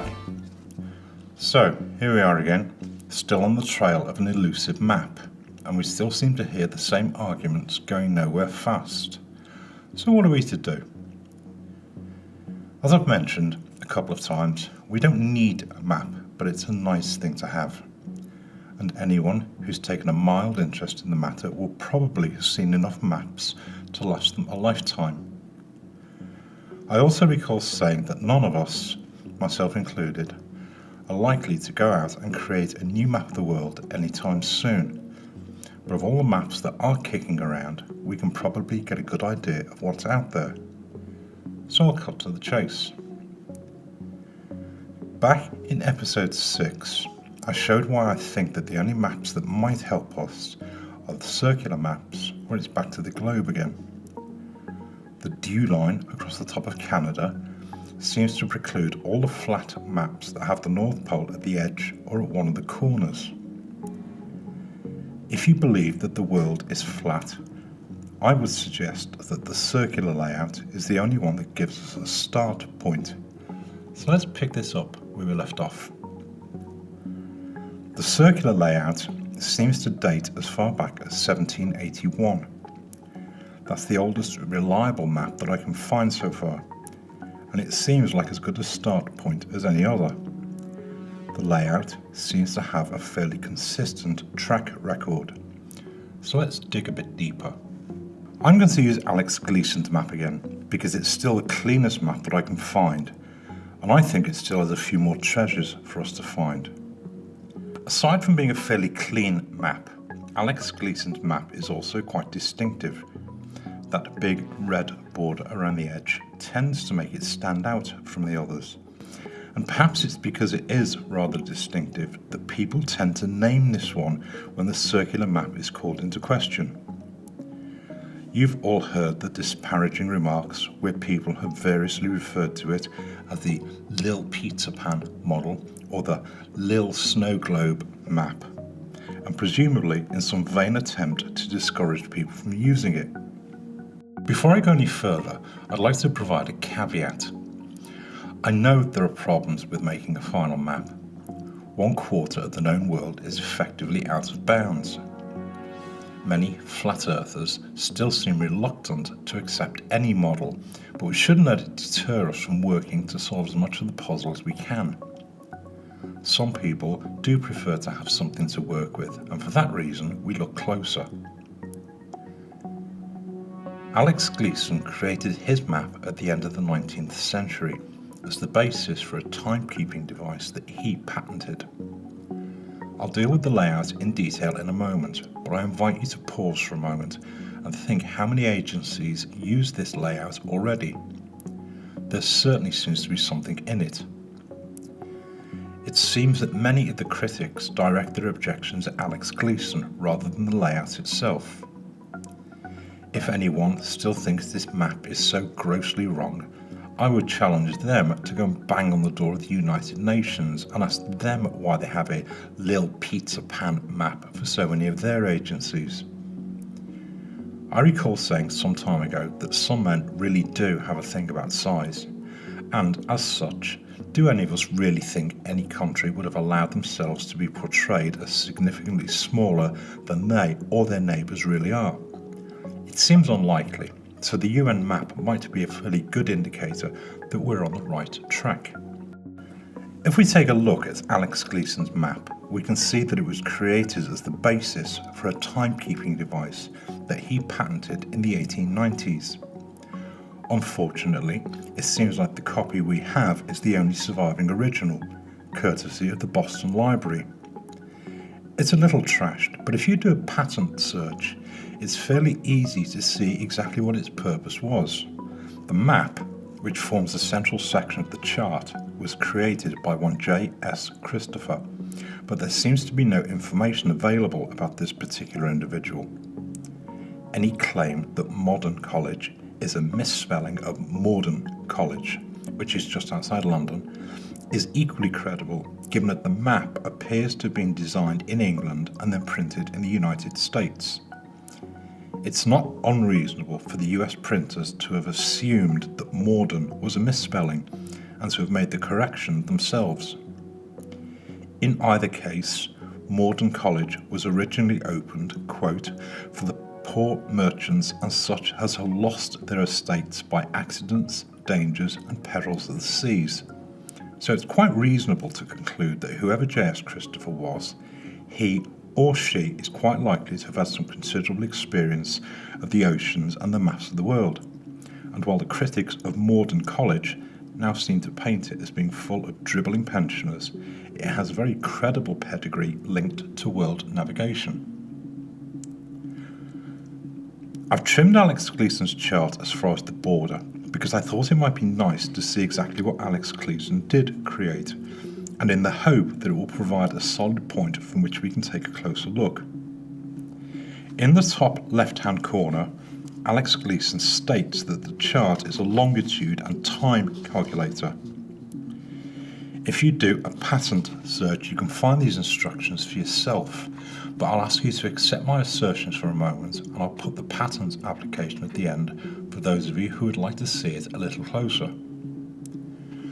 The chart was originally built with two arms that are pivoted near the centre.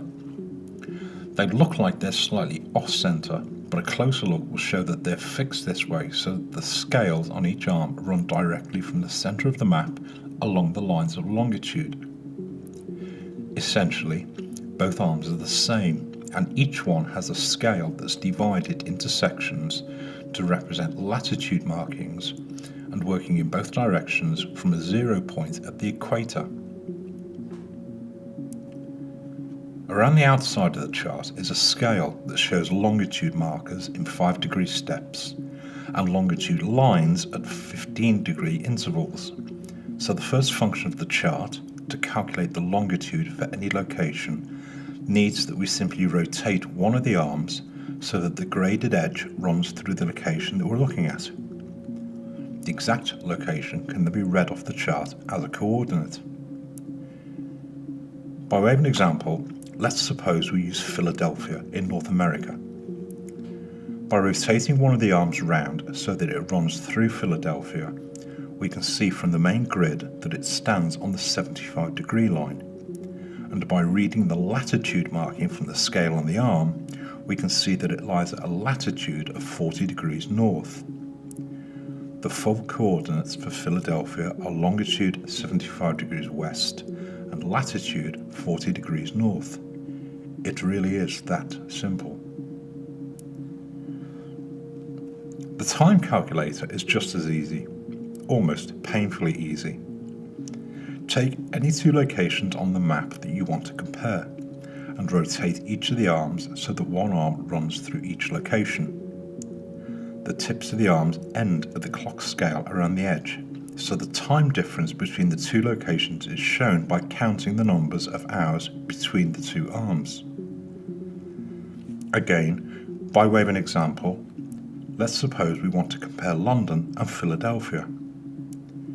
If we rotate the arms so that one rests over each location and count the hours between them, we'll see that they are 5 hours apart.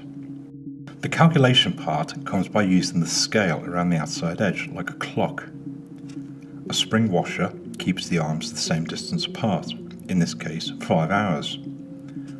I'll assume that we're in London at 3 p.m. and rotate the arms so that the later arm is moved to 3 p.m. on the clock dial, and the Philadelphia arm will show that the time there is 10 a.m. Remember, some countries use daylight savings time. As complicated as it may have appeared, Alex Gleason's time chart really is that simple.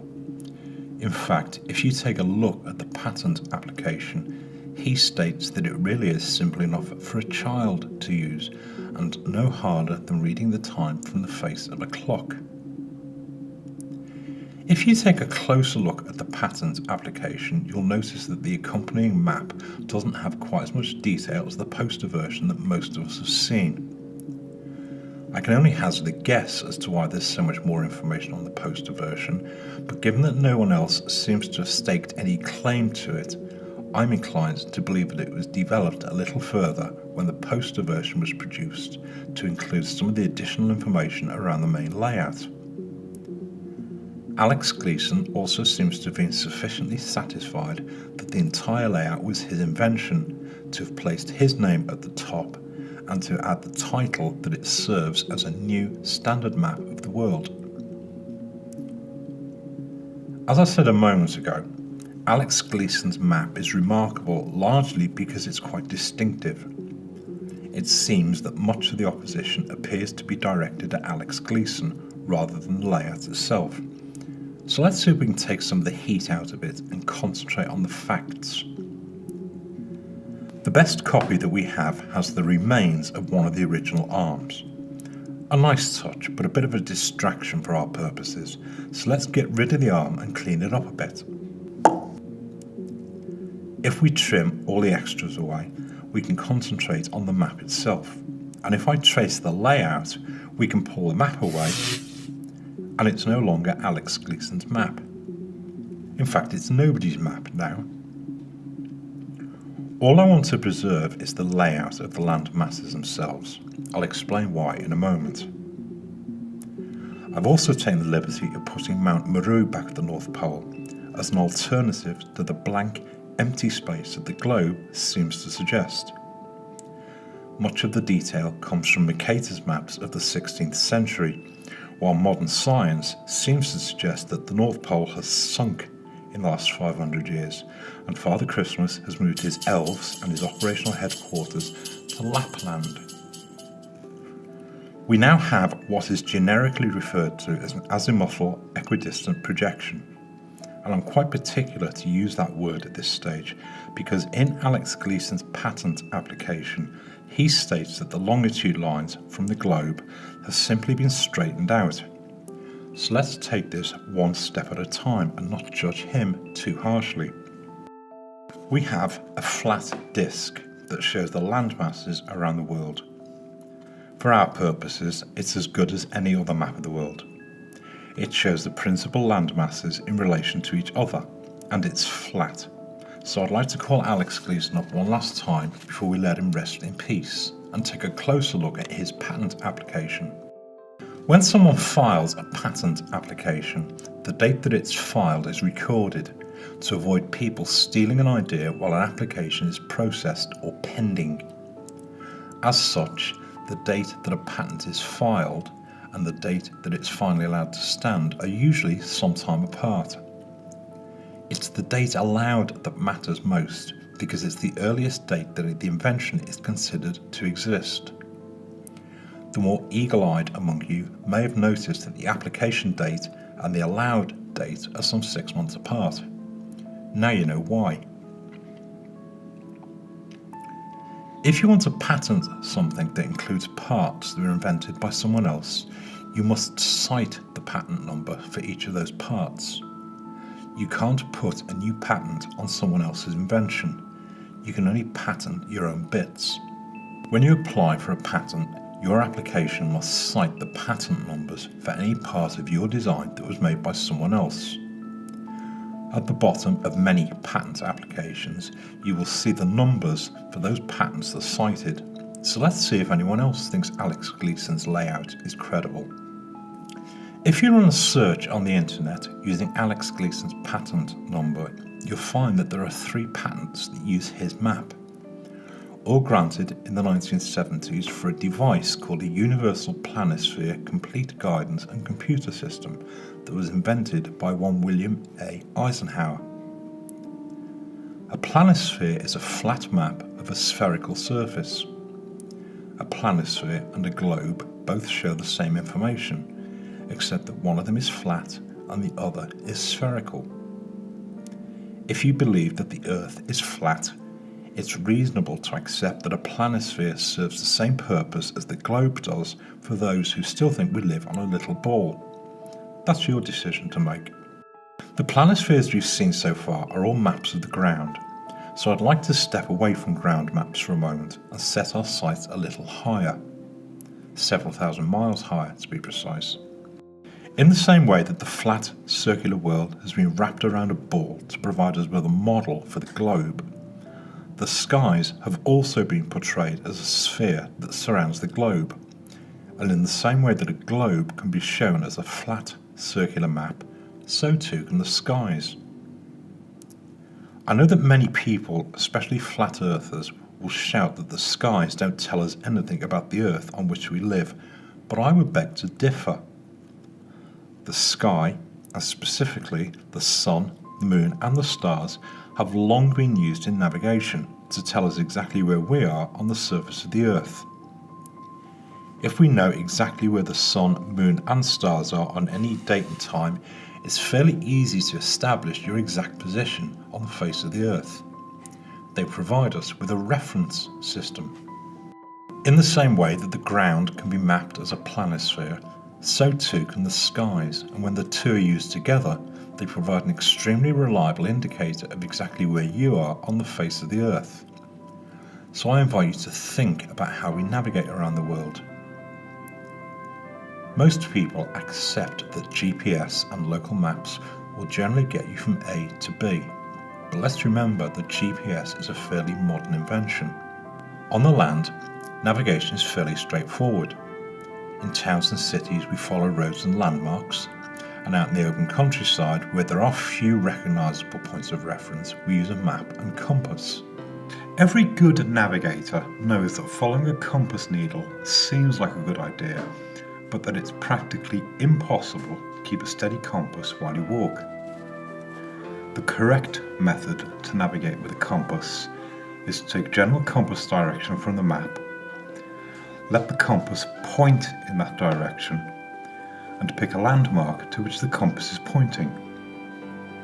Navigation is then as simple as walking to that landmark, and any route over the land is simply a case of walking from point to point until you get to your destination. On the oceans, navigation is a little more precarious because there are no recognisable landmarks. The earliest navigation over the seas relied on staying within sighting distance of the land masses. The magnetic compass began to be used for navigation at sea around 1,000 years ago, but wind and sea currents meant that sailing by the compass, or dead reckoning, was still quite hazardous for the navigator until reliable clocks were invented in the 18th century. As such, there was very little by which a navigator could be sure of his position on the oceans, except for using the sun, the moon and the stars. They are sufficient to help navigators across the empty expanses of ocean until a lookout saw land. Radar was developed during the Second World War to provide radio beacons to mark the coastlines of the world, and now, by whatever means, GPS provides a fairly accurate referencing system across the whole world. Most modern navigators rely on GPS but any good navigator will at least have a working knowledge of the lights in the sky for emergencies. The sun, the moon and the stars all follow very precise patterns in the sky, and if you know where they are at any point in time, they can be used to calculate exactly where you are. Navigation needs only to head in the direction in which the compass is pointing, and use the sun, moon and stars as markers to check that you don't stray too far from your planned course. Knowing where each of them are for any particular time and date has long been calculated by the astronomical and naval institutions of the world, and to find where they are on any particular time and date we use an ephemeris. No, not a feminist, an ephemeris. An ephemeris is a detailed set of tables from which a navigator can calculate their position anywhere on the Earth. Unfortunately, and because the sky is constantly moving, it requires some 20-odd calculations for every single position, and hence the need for good navigators on the oceans. During daylight hours, navigation is reliant on the sun and occasionally the moon. At night, the stars provide so much more information, but the calculations are still subject to mistakes. So in 1975, Mr. William Eisenhower patented his Universal Planisphere Complete Guidance and Computer System. It looks rather complicated, so let's simplify it a little. Essentially, it's a series of disks that are riveted together so they can rotate over each other. The principal disks show the sun and the moon positions in the sky, and two disks show the principal stars and constellations in the night sky. Another disk shows the surface of the Earth and the principal land masses.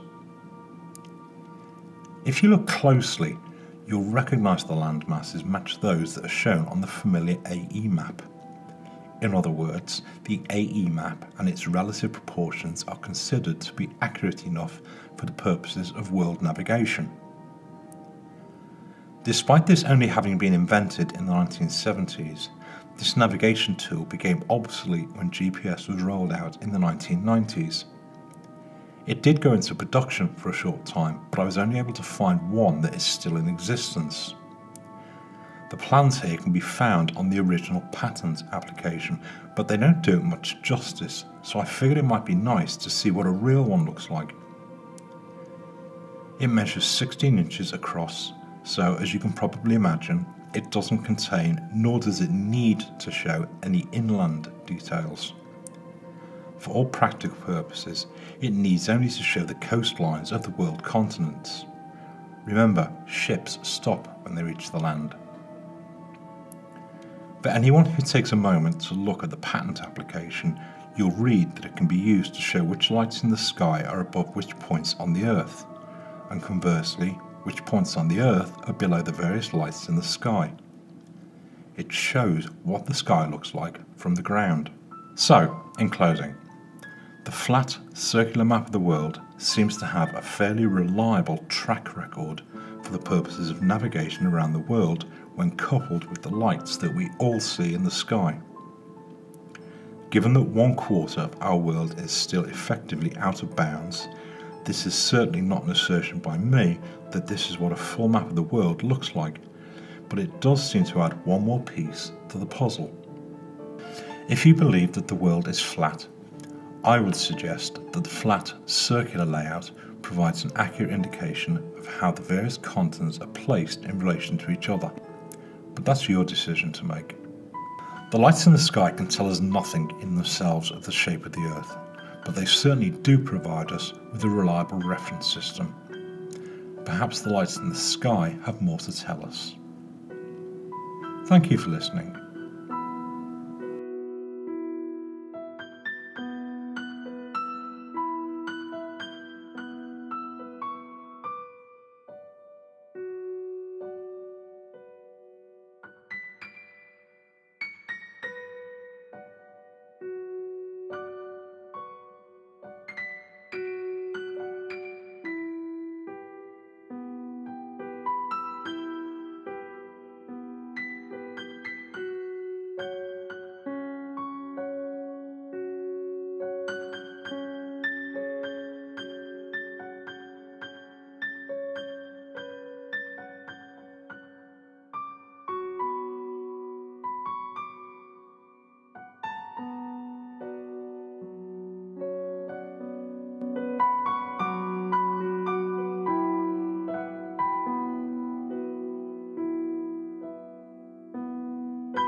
Welcome back. Perhaps it's time for a change of pace. We've taken some time to look at the various maps of the world, and the layout that some of us think might be credible is the circular layout. It's generically referred to as an azimuthal equidistant projection, and while it still has some questions, it seems to be the best that we can find for the moment. For some reason, this map really does seem to annoy some people, and while I'm inclined to think that it serves some purpose, I also think it might be keeping us from making further progress. Most of us can find our way around this map. The landmasses that it shows certainly seem to exist, but in the absence of further evidence that can accurately place them in relation to each other, perhaps we should let them sink into the oceans for now and look a little further afield. I'll leave Antarctica there for the time being, so that none of us go falling off the edge. There may well be land beyond there, but I've seen no credible evidence, and for me to offer an opinion would be nothing more than idle speculation, so I'll leave it there for now. We do have some reasonable grounds to believe that at least this much of the Earth does exist, and back in episode 10 I showed that it has roughly the same surface area as the globe, so it might be a good place to start. A blank canvas, if you like. With a surface area of 196 million square miles, and in the absence of any recognisable land masses, we need some means to reference things. So try this for size. For those who still think we live in a little ball, you may be familiar with the notion that a typical globe has an axis that runs through the middle from the North Pole, traditionally at the top, to the South Pole at the bottom, while a flat disk has the North Pole at the middle, running to the south around the edge. All circles can be divided into 360 degrees. Take a look at any protractor, you'll see that they're all the same. A typical globe has 36 longitude lines, 10 degrees apart, running from the North Pole to the South Pole. And the disk maps show the same information, but generally stick with using 24 of them placed 15 degrees apart. These lines are imaginary, but world navigation seems to agree that the line that runs through Greenwich and Paris is accepted worldwide as being the start point or prime meridian. But for our purposes, the prime meridian is academic. You can start anywhere you choose. There is another imaginary line called the equator that runs around the middle of the globe. On the disk, it follows a midline between the North Pole and the edge. Both models seem to agree that the equator is roughly the same length, about 25,000 miles. Running parallel to the equator, there are also imaginary lines called latitude lines, running east and west around the globe. But for the sake of simplicity, let's just stick with the lines that are 30 degrees and 60 degrees on each side of the equator. On the disk, the same lines form concentric circles around the North Pole. Any point on the Earth can be shown by providing a longitude coordinate and a latitude coordinate. The point being where the two lines meet, so we now have a reference system. But for our purposes here, all I need are latitude lines. Any latitude on either model will show you how far you are from the North Pole, and at this moment that's all we need, even for those of you who still think we live on a little ball. By a couple of clicks with your mouse, you could find your own latitude anywhere in the world. Latitude lines serve as well as a reference because they're a navigation tool based on the lights in the sky. Back in episode 11, I showed that the lights in the sky have been used by navigators for many centuries. Indeed, they were used on the oceans right up until the middle of the 18th century, when reliable clocks began to develop. While many modern navigators now rely on GPS, it's notable that a number of the naval institutions around the world have returned to teaching celestial navigation. So let's go and see what all the fuss is about. The word planisphere simply means a flat map of a spherical surface. The flat, circular map of the world has been wrapped around a ball to provide a model for the globe. And in the same way that the flat, circular map of the world can be shown as a ball, so too can the skies. This is an astronomical planisphere. It's a flat map of the sky above the Earth. To the casual observer, the lights in the sky are something that most of us take for granted. Barring bad weather and chemtrails, we can see them every night and don't generally pay them much attention. If you're like me, the first time this caught your attention, you went rushing to the internet to see exactly which stars you were looking at, and were probably overwhelmed by the whiz-bang websites that shows a host of fast-moving animations and complicated star maps that leave us with more questions than answers. So let's put the brakes on and take a closer look. For most of us, this will be a fairly new subject, so I invite you to listen to my assertions, and I'll put some plans at the end for those of you who'd like to try this for yourselves. I'll show you the plans to make your own planisphere. While the astronomical priests of the world would have us believe that the lights in the sky are some mystical subject from among the dark arts, astronomy is remarkably simple, but not to be confused with astrology that seeks to confer special powers on the lights in the sky that are understood by a chosen few who charge us lots of money to tell you what they mean. Thank you, but we'll stick with what we can see for now. An astronomical planisphere comprises two disks that are riveted together so that one of them rotates over the other. The top disk is transparent to provide a window, called a ground mask, through which you can see part of the sky above. The disk underneath is called a star map or sky map and shows the lights in the sky. The manufacturer of this particular planisphere, Philips, have been producing these things for well over a century, so we can be reasonably content that their information is accurate.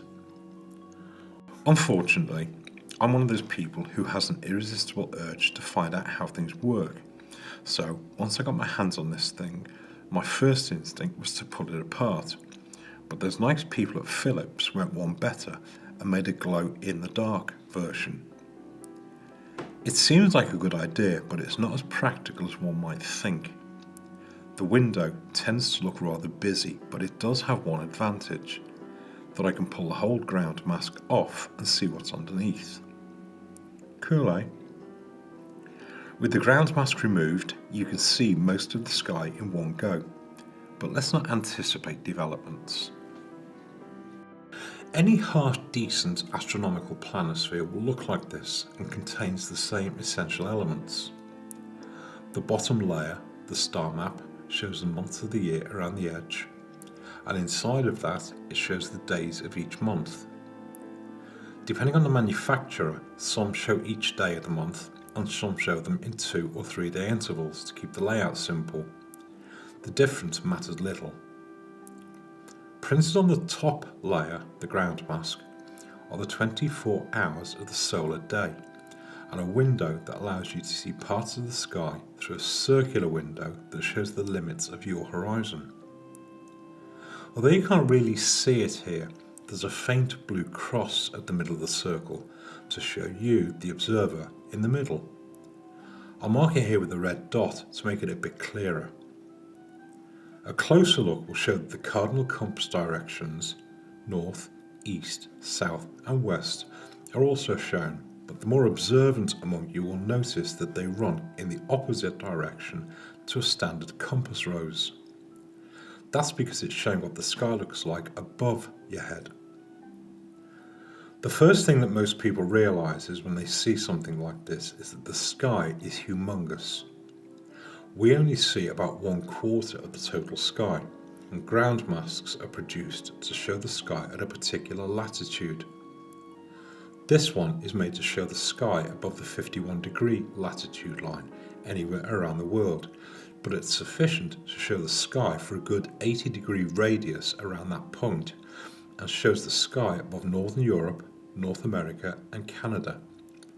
So let's see what's up there. If you're standing on the Earth anywhere along the 50-degree latitude line and look up, this is the sky above your head. You're the dot in the middle of the ground mask, and this is your horizon. If you look at the times of day around the edge and rotate the time of day to match the date, it will show you the sky immediately above your head. This far north, we can see Polaris at the centre. If we pick January 21st for a moment at 6 p.m, this shows the stars above your head, and as the evening rolls on, and by the hour, you'll see that the sky changes. So I have a question for you. The stars above your head are constantly rotating. So, is it the Earth that's moving or the sky? For many centuries, people accepted that the sky moves above their head, until the 17th century when the theories of Copernicus and Galileo set the whole thing spinning and tossed it into outer space. Many flat earthers seem content to accept that it is the sky that moves, and that the Earth is indeed stationary.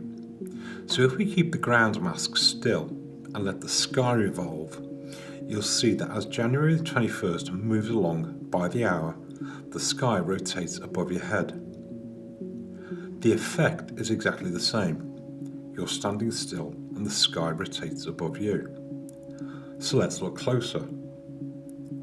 The stars that you can see here are called background stars, and they all rotate from east to west around Polaris. Hour by hour, the sky rotates above you.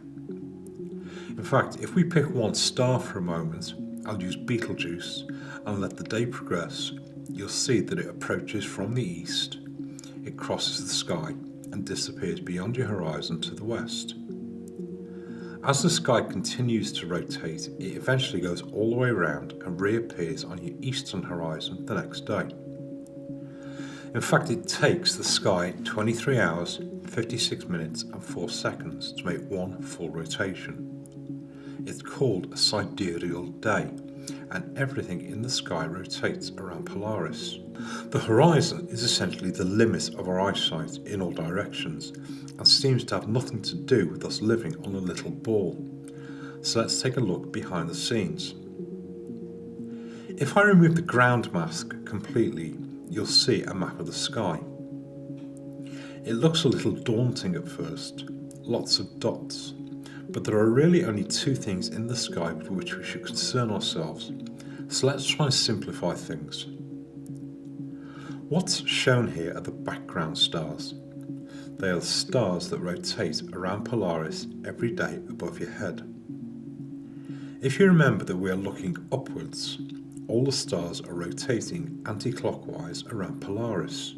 A closer look will show that in the same way that the Earth can be divided up with latitude and longitude lines, so too can the skies. The sky has an equator called the celestial equator, just like the Earth, but a closer look will show that the celestial equator is aligned perfectly with the equator below, and so too are the 30 and 60 degree latitude lines. So this map shows us the stars from the North Pole all the way out to the 60 degree line just inside the Antarctic Circle. As the sky rotates, the stars all rotate in the same direction. Yes, even south of the equator. The constellations in the sky are little more than dot-to-dot pictures that man has created to link the stars in the sky to each other. Early Arabic astronomers established some of the first constellations, and the Greeks added a few more to make those with which most of us are now familiar. I'm not too concerned here with most of the constellations in the sky, except to return to a comment I made earlier, that there are two things in the sky that we can use as points of reference.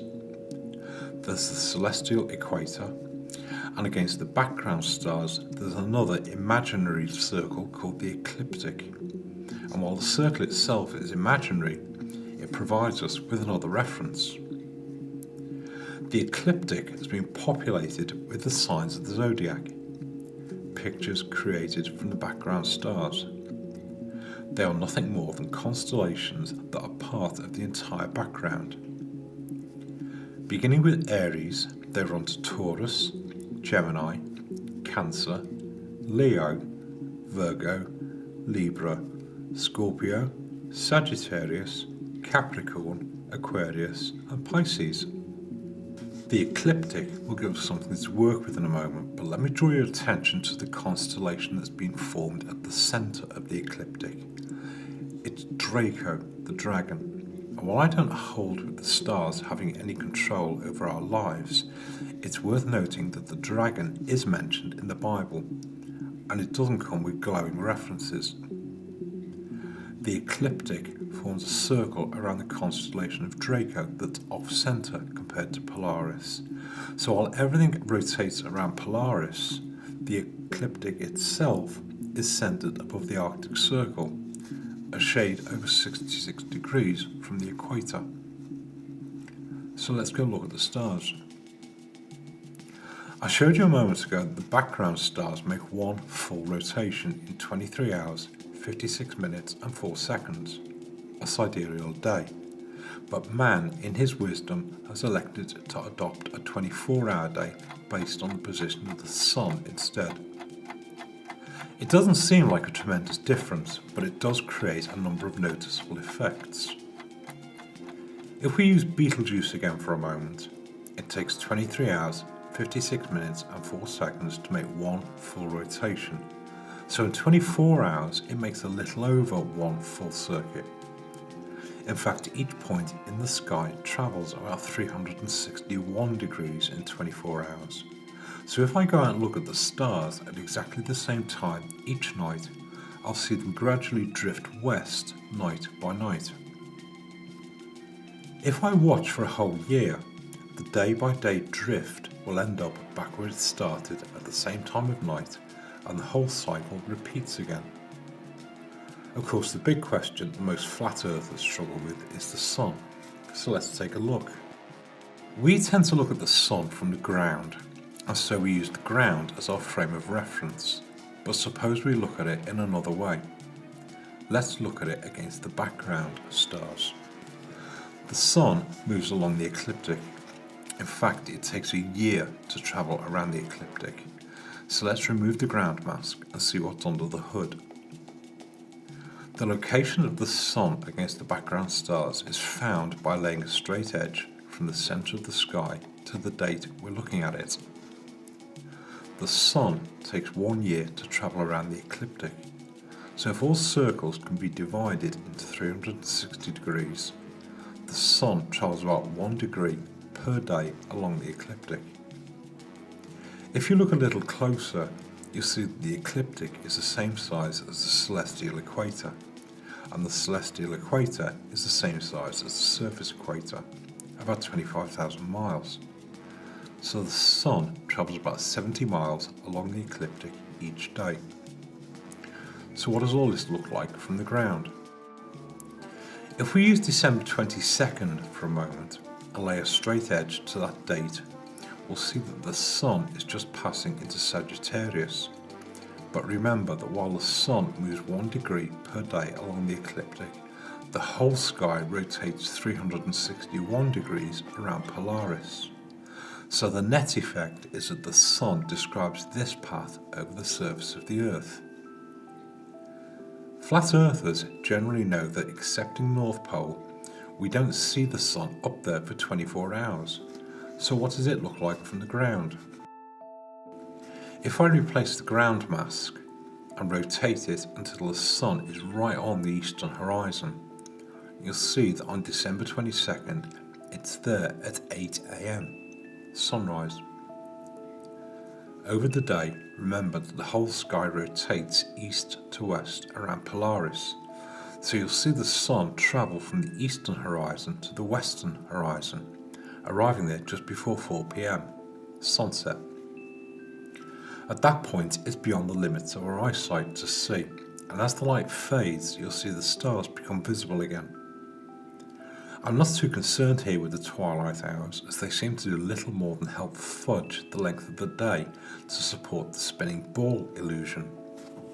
If I remove the ground mask again but leave the horizon line there for reference, we get the best of both worlds and can take a closer look at the ecliptic.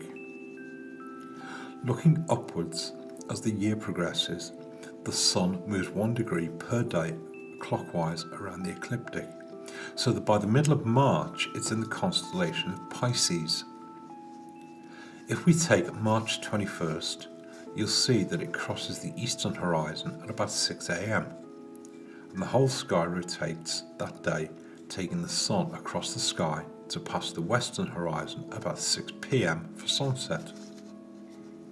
By the middle of June, the Sun is just entering the constellation of Gemini, and from the ground you'll see that it crosses your eastern horizon at about 4 a.m. The sky rotates around Polaris and the Sun crosses the sky to the western horizon, arriving there about 8 p.m. We are now at the height of summer north of the equator, and the path across the sky is over the Tropic of Cancer, the summer solstice. By the middle of September, the Sun has progressed even further around the ecliptic and is now entering the constellation Virgo, where it will cross the eastern horizon at about 6 a.m. and crosses the sky to the western horizon at about 6 p.m. By the end of the year, the Sun is back where it started, heading into the constellation of Sagittarius, with sunrise at 8 a.m. and passing through the sky above the Tropic of Capricorn. It provides summer again south of the equator. So let's recap the story so far.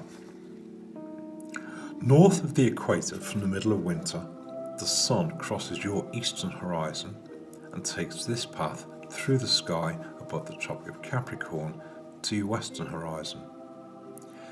In the spring, it crosses your eastern horizon and takes this path through the sky above the equator and sets in the west. By the summer, north of the equator, the Sun crosses your eastern horizon to pass over the Tropic of Cancer during the day, before setting at the western horizon. It then continues to head away from Polaris through the autumn equinox, and finally by the middle of the northern winter, it's back where it started and rises above the Tropic of Capricorn, 1 year from where we began. It seems like a fairly credible reason for the change of seasons during the year, so I'd like to add 1 or 2 extras to this for people to think on until next time. There's no need here for me to complicate things any further than to show where the Sun is at the equinoxes and solstices. I'm sure you're now able to work out where the Sun is as it passes from one to the next as the year progresses, so I'd like to take 1 more look behind the scenes before I close. One subject of much argument among flat earthers is the notion that the Sun needs to somehow speed up over the Tropic of Capricorn. I would suggest that there's no need for it to do so. The Sun travels around the ecliptic at a steady speed of about 1 degree, about 70 miles per day. Additionally, the whole sky rotates once in 23 hours, 56 minutes and 4 seconds. The fact that the Sun appears to cover a longer path over the Tropic of Capricorn is nothing more than a consequence of us measuring its path by ground speed. Its speed in the sky looks pretty constant from here. So, in closing, I appreciate that for most of us this subject is still fairly new and takes a slightly different approach to a problem with which we've wrestled for some time. As such, it's probably a good place to finish for the moment and provide people with some time to digest these things before we move on to take a closer look at the Moon and the wandering stars that we colloquially call the planets. And finally, I'd like to provide a caveat. An astronomical planisphere is an observation tool. I have no doubt that the people who make these things think we live on a little ball, but I think the Earth is flat, and this thing seems to show me exactly what I can see in the sky. So let me preempt the naysayers, who will say that planispheres for the southern hemisphere show something different. Let me counter it only with an assertion that they appear to show exactly the same thing. We appear to be looking at the same sky with the same stars going in the same direction. But that's your decision to make. You'll recall that at the start of this episode, I said that I'd show you the plans for a planisphere so that you could make one for yourselves and take a closer look. The Canadian National Research Council have produced a Northern Hemisphere planisphere for anyone to download and make. If you go to their website, there's a link to a PDF that you can print out on 2 sheets of paper and make a planisphere for yourself. I'll put the link in the description box below. When you print the document, it will give you 2 pages that look like this. Cut out the circular star map and cut out the frame for the ground mask. You'll also need to cut out the circle inside the horizon to create the ground mask itself. Once they're cut out, fold the flaps along the dotted lines and slide the star map into the frame. I found it made things easier to then tape the whole thing by the edges to a sheet of card that allowed me to hold the card while I rotate the star map. There, you're ready to go. On the basis that you can only see the stars at night, this particular model shows the hours between 6 PM and 6 AM, but it's a good place to start and take a look at the sky for yourself. Simply align the date with the time of day and it will show you which constellations are above you. Remember, you're standing at the centre of the ground mask. As the evening progresses, you'll see all the stars rotating from east to west across the sky, and it'll give you a feel for what's going on up there. Next time, we'll take another look at the sun, and we'll also take a look at the moon and the wandering stars. In the meantime, take a look for yourself. Thank you for listening.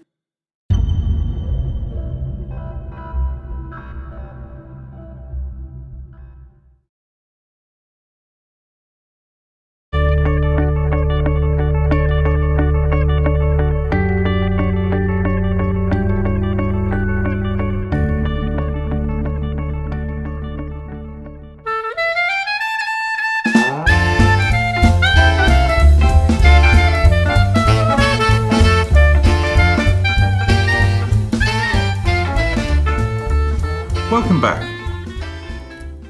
Back in episode 7, I offered you a riddle about the moon, that it appears to travel from the Tropic of Cancer to the Tropic of Capricorn and back again, like the sun does, but it does so every month. Aside from a few naysayers who offered their usual objections, nothing of any substance was offered.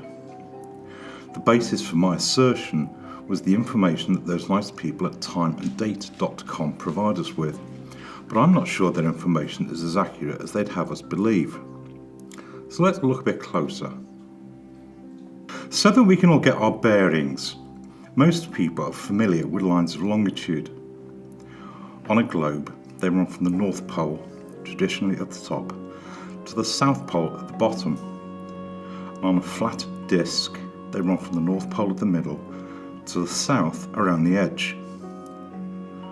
The traditional globe has a line called the equator that runs east and west around the centre of the globe. On a circular map, it follows a midline between the North Pole and the edge. There are more latitude lines that run parallel to the equator, but for the sake of simplicity, let's stick with the lines that are 30 degrees and 60 degrees on each side of the equator. On the disk map, the same lines form concentric circles around the North Pole. There are 2 more lines about 23.5 degrees on each side of the equator. They are colloquially called the Tropic of Cancer to the north and the Tropic of Capricorn to the south. On the circular map, they are just inside the 30-degree line and will provide us with a useful reference later. Latitude lines provide us with an indicator to show us how far we are from the North Pole, and by a couple of clicks with your mouse, you can find your own latitude anywhere on the surface of the Earth. Yes, even for those of you who still think we live on a little ball. For our purposes here, we can dispense with the lines of longitude.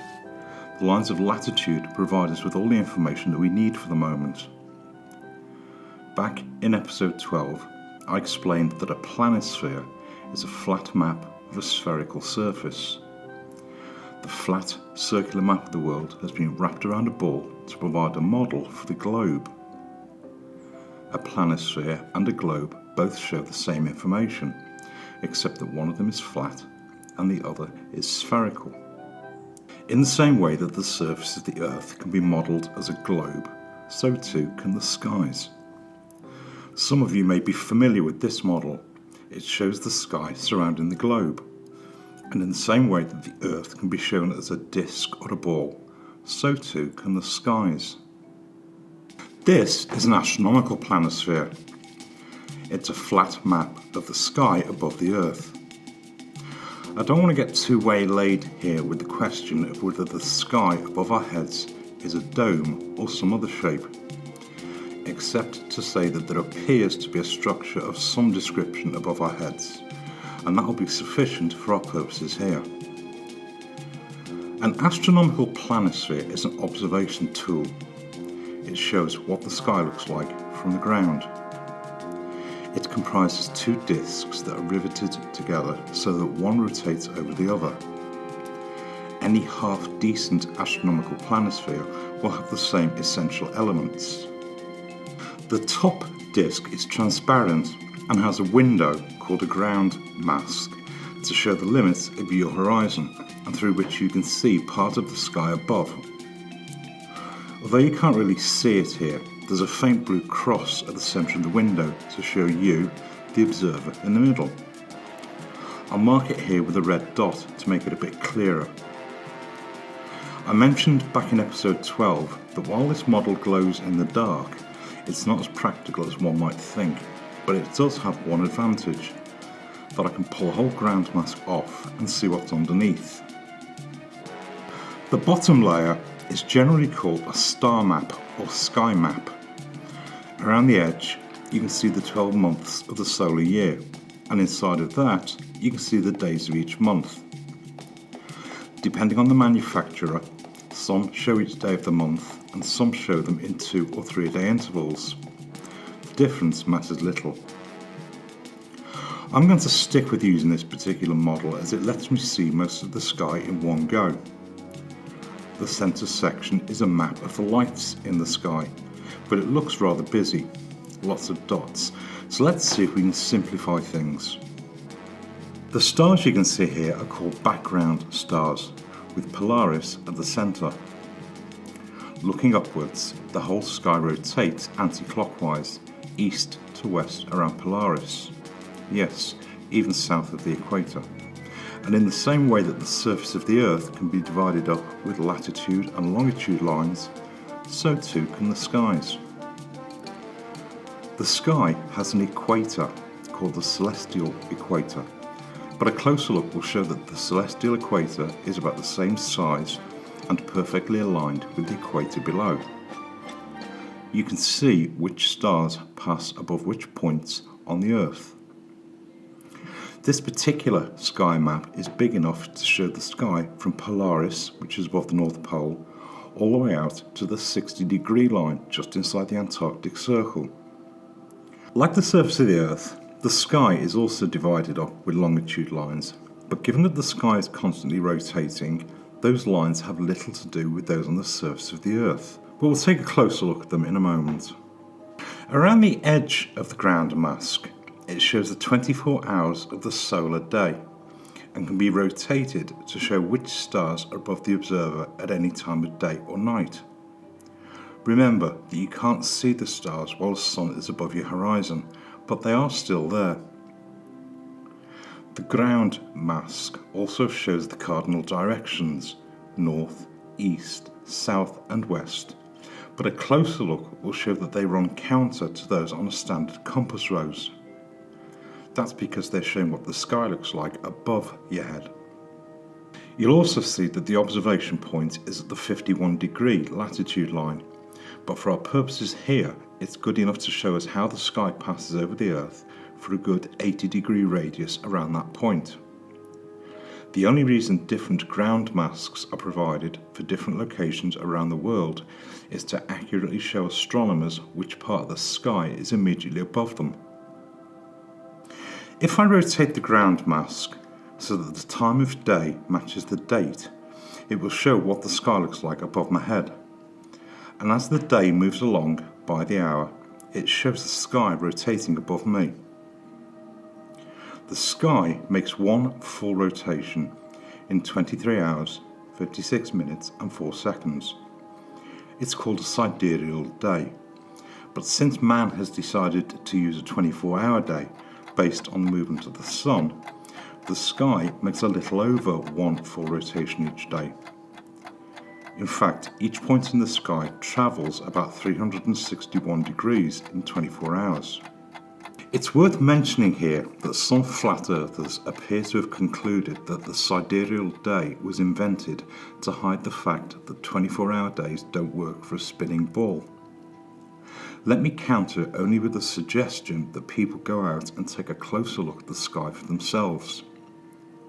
It's not just the sun that travels around each sidereal day, the moon and the stars do too. By way of an example, let's suppose we pick one star for a moment. I'll use Betelgeuse and watch it for a whole day. You'll see that it approaches from the east, it crosses the sky and it sets in the west. In fact, it continues beyond your western horizon and continues all the way around until it arrives back on your eastern horizon the next day. If we let the whole process repeat again, you'll see that if we look at the stars at exactly the same time each night, they gradually drift west as the year moves along, and eventually, 1 year later, the star that you're looking at will pass the eastern horizon at exactly the same time of day, and the whole process is repeated again. So let's look closer. If I remove the ground mask again, we can take a closer look at the sky. I mentioned a moment ago that the sky is divided up and can help us to find our way around. The celestial equator is immediately above the equator below and divides the sky into two areas that are north and south of the equator. The sky also has meridian lines running from Polaris at the middle to the south around the edge. There are 12 prominent meridian lines, and given that all circles can be divided into 360 degrees, these meridian lines are spaced 30 degrees apart. The latitude lines in the sky form concentric circles around Polaris, and like the surface of the Earth below, they are referenced using degrees that work from a 0 point at the celestial equator. There is another reference in the sky called the ecliptic that's about the same size as the celestial equator, about 25,000 miles. It's easy to identify as it's being populated by the signs of the zodiac. They are nothing more than dot-to-dot pictures that are part of the entire background. Beginning with Aries, they run to Taurus, Gemini, Cancer, Leo, Virgo, Libra, Scorpio, Sagittarius, Capricorn, Aquarius and Pisces. If I bring up the meridian lines, you can see that the sky is divided into 12 sections and there is one zodiac sign for each section. It's useful as it gives us a better idea of where to find things. The astrologers of this world might be able to help us here as they look at the sky as a self-contained system. Each of the 12 sections are called houses, and each one is named for its dominant zodiac sign.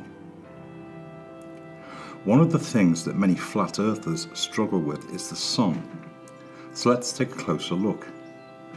We tend to track the sun based on our position on the ground, but let's suppose we look at it in another way. If we look at it against the background stars, our position below needs nothing more than for us to know how far we are from the centre. We can then look up and know what we expect to see. Looking upwards, the sun travels clockwise along the ecliptic.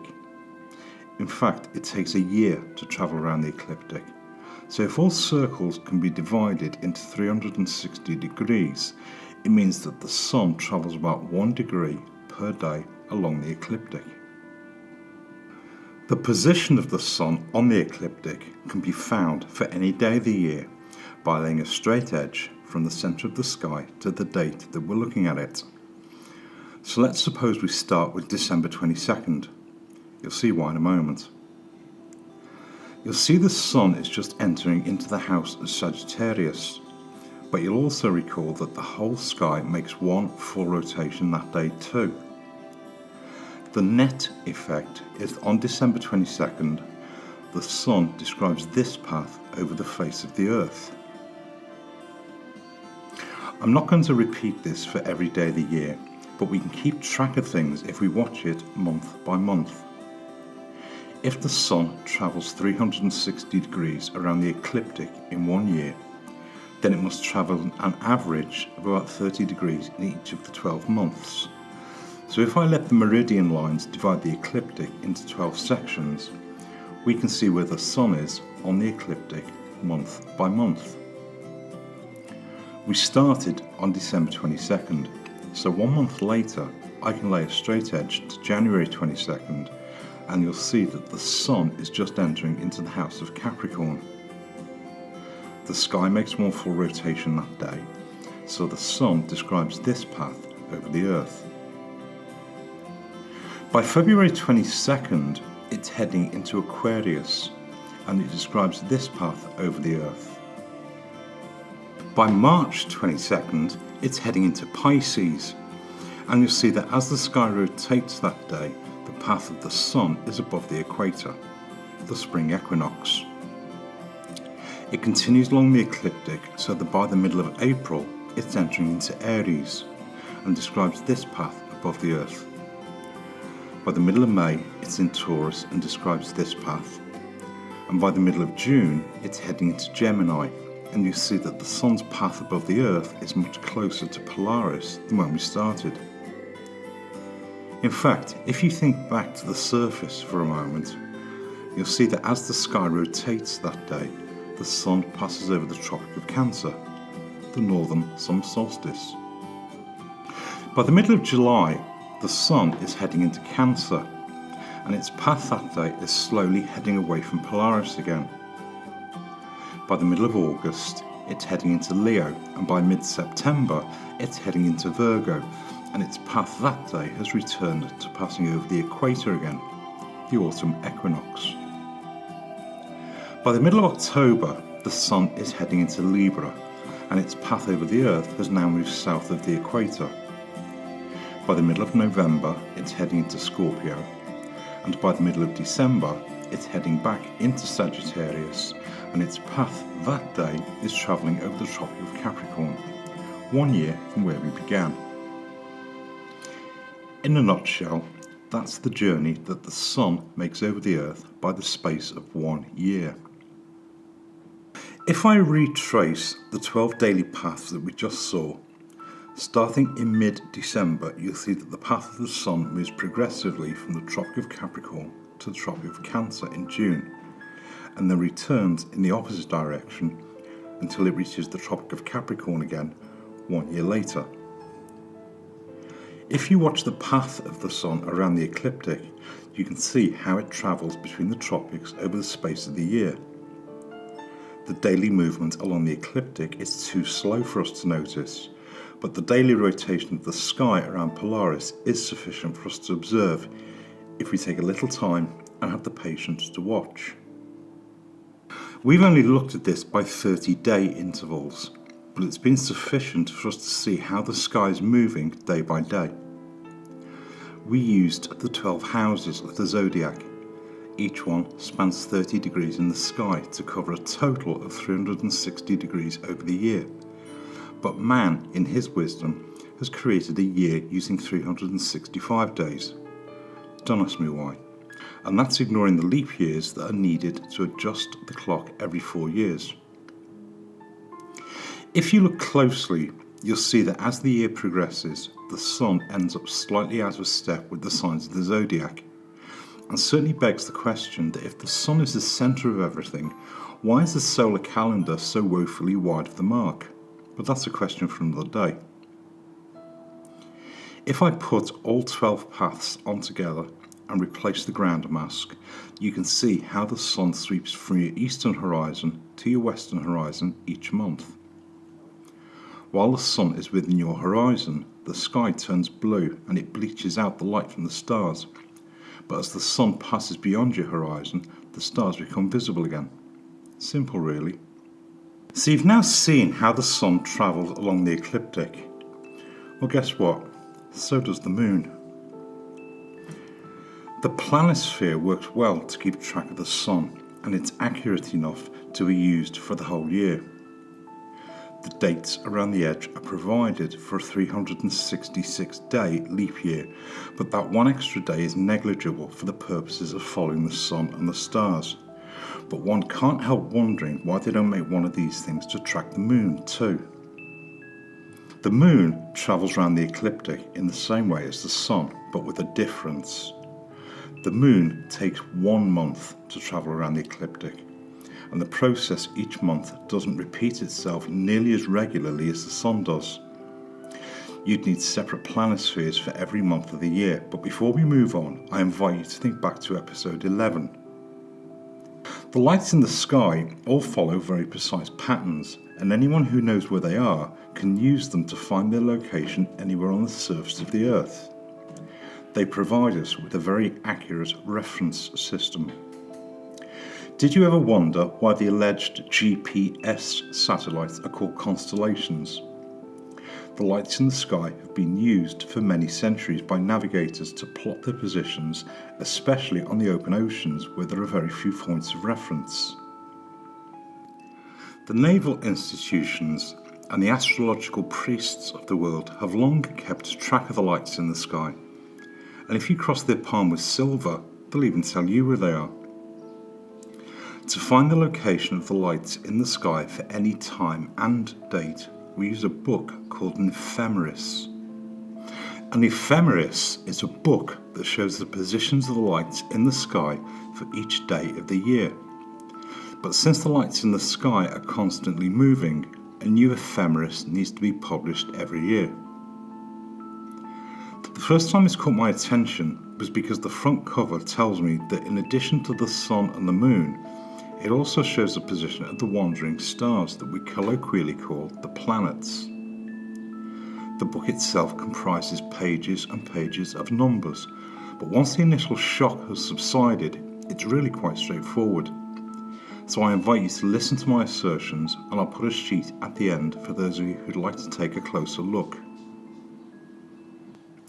An ephemeris is a geocentric catalogue that shows where the various lights are seen in the sky for every day of the year. For our purposes here, the positions of the moon are all we need for the time being, but there may be a few surprises for us to find. Let's see where it goes. An ephemeris is published every year. Raphael's ephemeris was first published at the end of the 18th century, and seems to have a consistent track record for accuracy amongst astronomers. To keep this relatively straightforward, I'll ask you to keep in mind how the sun moves between the tropics, and we can build from there. I mentioned a moment ago that the sky is divided into 12 equal sections, 30 degrees wide, and that each one is named for its zodiac sign.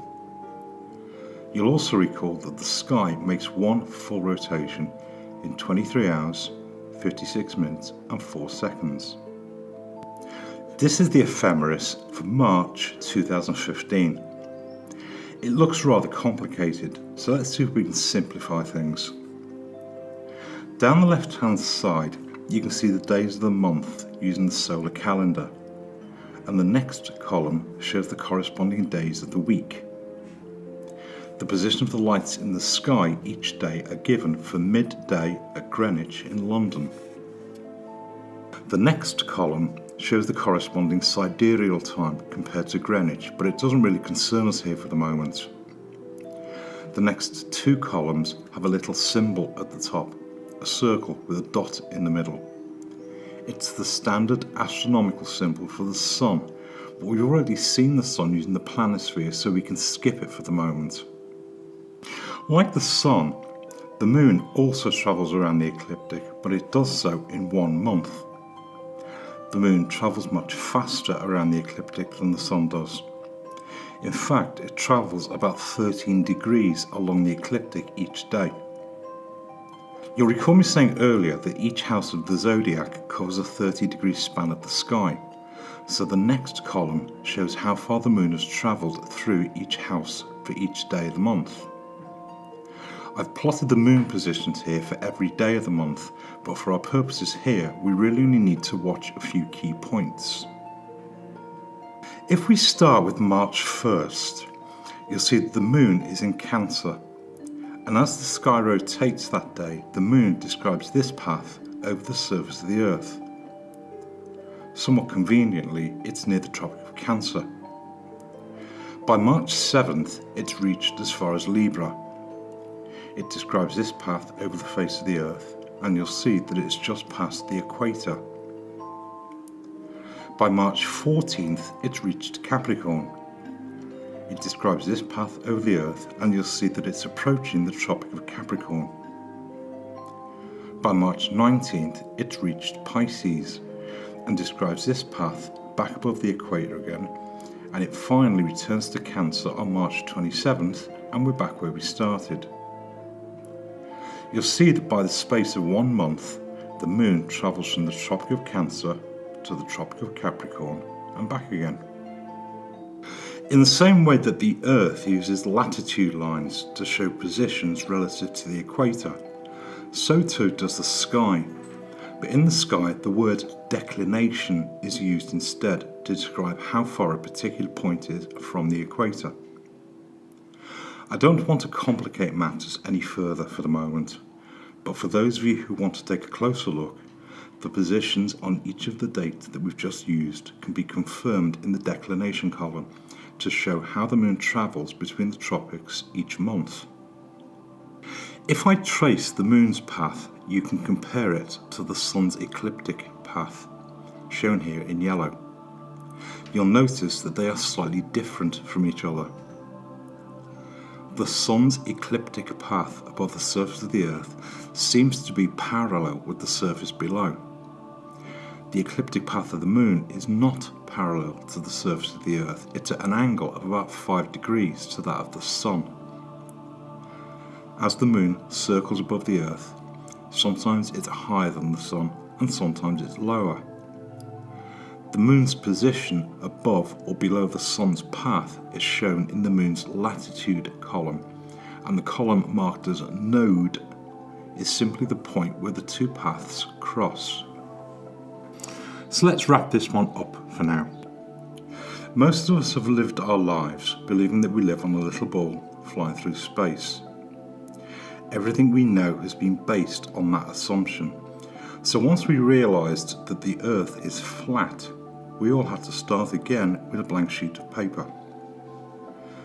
The Sun, the Moon and the stars all seem to provide a remarkable clock in the sky, and each of them can provide us with different pieces of information about the world in which we live. And finally, one issue that's frequently thrown at flat earthers is that we can't explain the cause of lunar eclipses. You've all heard the old mythology about invisible monsters gobbling up the Sun and the Moon and used to provide much material with which to ridicule the flat Earth. So try this one for size. On the front cover of the 2016 and the 2017 ephemeris, it tells us that it shows the location for the black moon. And whatever it may be, the astronomers of this world certainly seem to know where it is. They even have a name for it. They call it Lilith. Apparently, Adam in the Bible had a first wife, and her name was Lilith. And while I'm sure she's not whizzing around the sky above our heads and creating lunar eclipses, the black moon certainly seems to be a very credible notion among the astronomers of the world. Perhaps we can take a closer look next time. Thank you for listening.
girls, welcome back.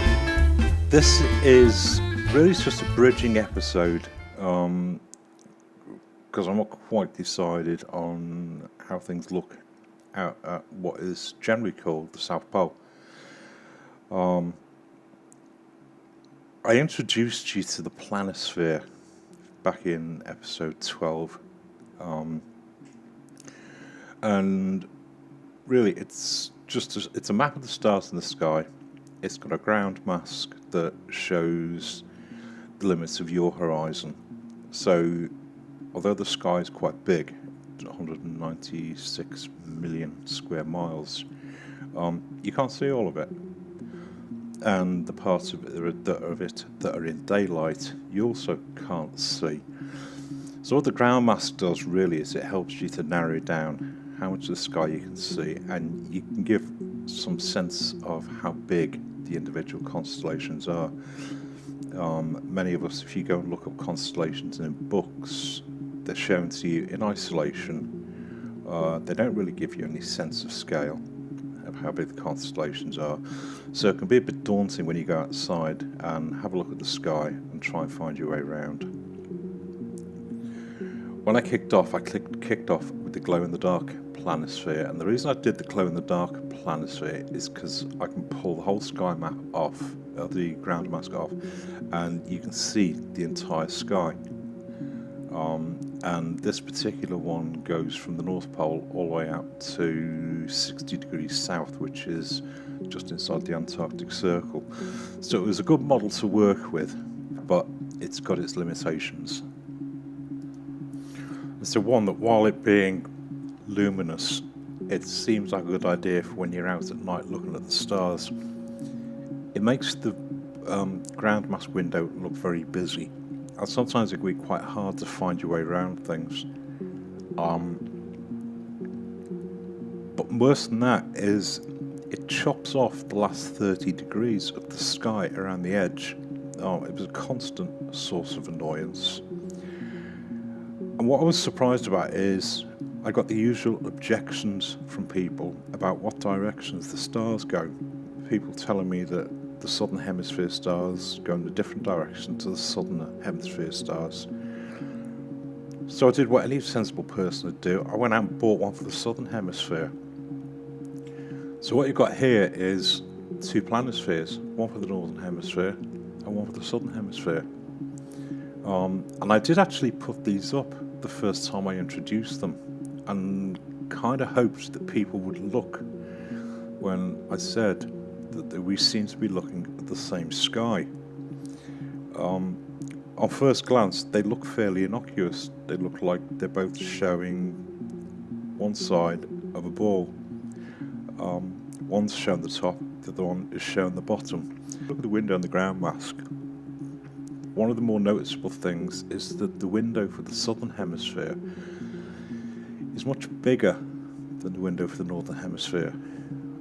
It claims to cover the same sized area. So unless people in the southern hemisphere have a magical sight and they can see, I worked it out about 1,200 miles, they can see 1,200 miles further than people in the northern hemisphere, there's something wrong with this. But if you look a bit closer, you'll also notice that the months on the northern hemisphere, the one on the left, the months on the northern hemisphere go clockwise around the year. The ones on the southern hemisphere go anti-clockwise. So if I take any date and stars at midnight, as the night goes along by the hour, you're going to see the northern hemisphere stars will go anti-clockwise for this, and the southern hemisphere will go clockwise. But take a closer look.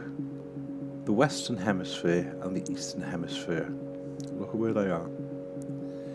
On the northern hemisphere, the western horizon is on the left and the eastern horizon is on the right. Whereas on the southern planisphere, the eastern horizon is on the left and the western horizon is on the right. So anti-clockwise and clockwise is really neither here nor there.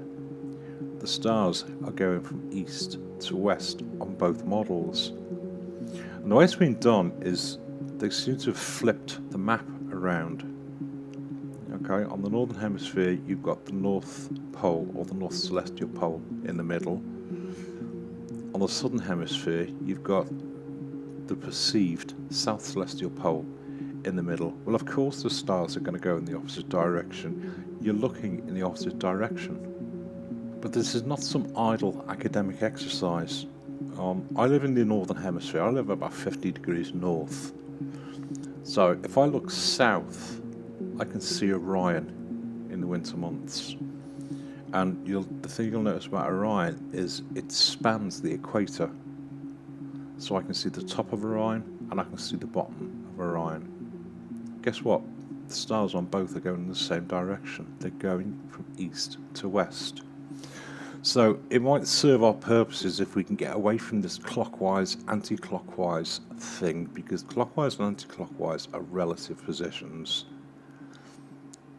I think we'll make life simpler for ourselves if we stick with east to west and kind of find our way from there. It might give us a better feel for what's happening up in the sky. So the glow-in-the-dark version had one redeeming feature, is it showed me the sky from the North Pole, or Polaris at the centre, all the way out to the 60-degree line. But that was really about as far as it went. So I went back to the original, this one. It's a much clearer map. It's not as bunched up in the information. You don't get everything trying to leap out at you at once. But some of you may recall me saying when I first got onto this that I have an annoying habit of wanting to know how things work. So here you go, a busted planisphere. For one reason and one reason only, I get to see the sky map that's underneath, and I get to see the whole sky map in one go. And in the same way that I busted open the northern hemisphere one, I did the same thing for the southern hemisphere. So I've now got two sky maps, one for the northern hemisphere, one for the southern hemisphere, showing me the whole sky as it's seen from different parts of the world. I don't want to get too bogged down in whether the sky above our heads is a dome or a disc or whatever shape that it is, other than to say that there appears to be a surface of some description up there to which the stars are attached or in which the stars are suspended. It's really neither here nor there. The fact is there is a sky up there and there are stars in the sky. What it allowed me to do is it meant I could then take the Northern Hemisphere star map and using all the stars from the Southern Hemisphere star map, I could plot the stars for that last 30 degrees around the edge.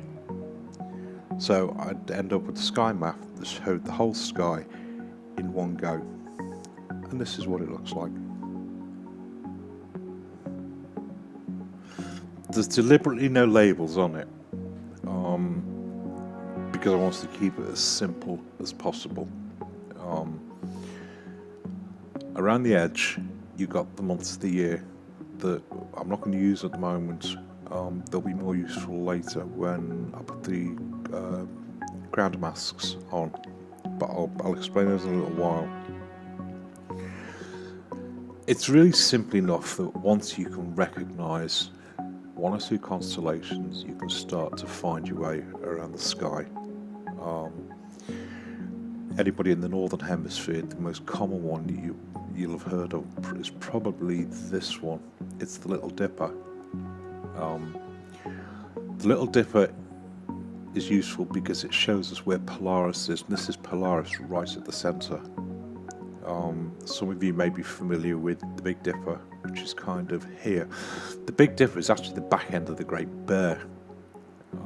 And this is, I don't want to make this into an astronomy lesson, but just if you just have a glance around, you might recognise the shapes of one or two of the constellations.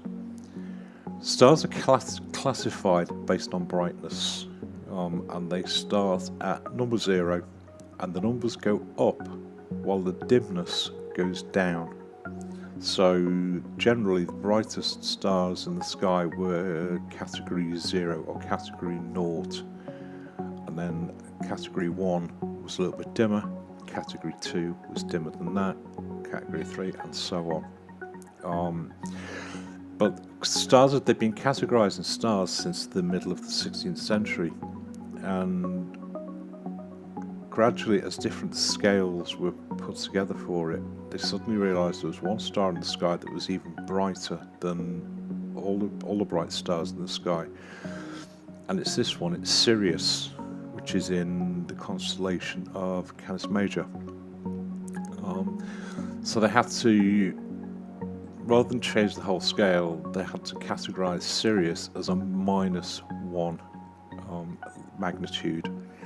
Now, the only reason I'm talking about magnitudes of the stars here is because standard astronomical notation is the brighter the star, the bigger the blob. So if you look, as you look around this, you'll see that some stars are bigger than others. It's because they're brighter than others. And once you start to see where the bright stars are, it makes it a little bit easier to find your way around it. As I said, if you ever glance around, there's one or two constellations on there that you can probably recognise. A constellation is simply a bunch of stars joined together to make a picture. The one that makes people in the northern hemisphere probably recognise is this one. It's Orion, and you'll have seen this in mythology books, and you've seen it in kind of junior level Welcome to the Stars type books. He stands with his head to the north and his feet to the south. You've got his two shoulders, and you can see his arm above his head, although he hasn't actually got a head. And then you've got Rigel and Safe are the two stars that form his feet. And the thing that most people recognise is Orion's belt, which is these three stars. And underneath those three stars, hanging down below his belt, you've got three tiny little stars that represent his, well, that's not mentioned really. And the other constellation that we hear much ado about is this one up here. It's Crux. That's Crux. 4 stars. The brightest one's actually called Mimosa. That's what people in the southern hemisphere generally watch, and a lot of the legends are made up about the crossing the sky and settling in the winds and all that sort of stuff. We did a little bit about precession when we were talking about the sun and how it travels between the tropics, and then we also did when we did the moon as well. The stars precess in the same way. The constellations, I've divided them up. There are 88 constellations in the sky. The ones in green are the ones that are generally called the Northern Hemisphere constellations. You've got the blue ones, which are the zodiac signs. If you've watched anything of what I've done so far, you will have mentioned those a couple of times. The ones that are in yellow are the Southern Hemisphere constellations. And the ones in red are also Southern Hemisphere, but they're the ones that are on the last 30 degrees of the sky. So what it means is I've got a sky map now that shows the whole sky in one go. But you'll notice that the constellations around the edge seem to be a little bit bigger than those that are towards the middle. I can only hazard a guess at why they're like that. What it's effectively giving us is an AE map of the sky. And this map sits directly above a circular map of the world below. I don't want to get too bogged down in what the map of the ground looks like, because we can't quite decide that between us. But for now, what I've got now is a map that shows the sky, and I'll do the ground masks. You'll be able to see which parts of the sky you can see. If you go out and try and find a planisphere that covers the whole sky, it doesn't seem to exist. what you'll find is planispheres for different locations based on latitude, and the ground masks will show you how much of the sky you can see. Now, how much of the sky we can see is really based on our eyesight. The brighter the stars are, the further away they are that we can see them. But it actually provides a fairly small circle on the sky that you can see the stars and recognize constellations. Once I started looking at this and realised that the ground masks for the northern hemisphere and the southern hemisphere were completely different, and the available visibility seems to be grossly exaggerated for the southern hemisphere, what I did to go with this star map is I produced 3 ground masks. I've done one for 50 degrees north, I've done one for the equator, and I've done one for 35 degrees south. So I can lay any of the 3 ground masks over the sky and it will show me which constellations I can see as the sky clicks on hour by hour. If you go out and look for planispheres, as I've said, they're hard to find, especially around the equator. I managed to find one made by a manufacturer called Rob Walrecht. I found it on Amazon that it claims to be an equatorial planisphere. It's notable for a couple of reasons. One, they had really bad feedback for their delivery, and it doesn't seem to have been resolved. But the only alternative that you'll find for an equatorial planisphere is there's one made for, it seems to be aimed at, it's a Spanish manufacturer, I think, and the way they've dealt with it is they've split the planisphere into what I effectively had with 2 separate discs. And the problem with doing it that way around is you have to look one direction for looking at the stars in the north, and you have to look in the opposite direction for the stars in the south. And this is where I think we might be getting caught out in terms of how big the constellations in the sky really are. The only way we can really make a comparison is to stand on the equator and to look at the northern hemisphere constellations and then the southern hemisphere constellations and get a match for what I've got here. I've seen a few photographs from a few people around the world that have taken photographs of the constellations, and they seem to be comparable to the sizes that I've got here. So I'm kind of hoping that when people have had a chance to look at this and get a feel for what's up in the sky, they can go out and actually take a look in the sky for themselves.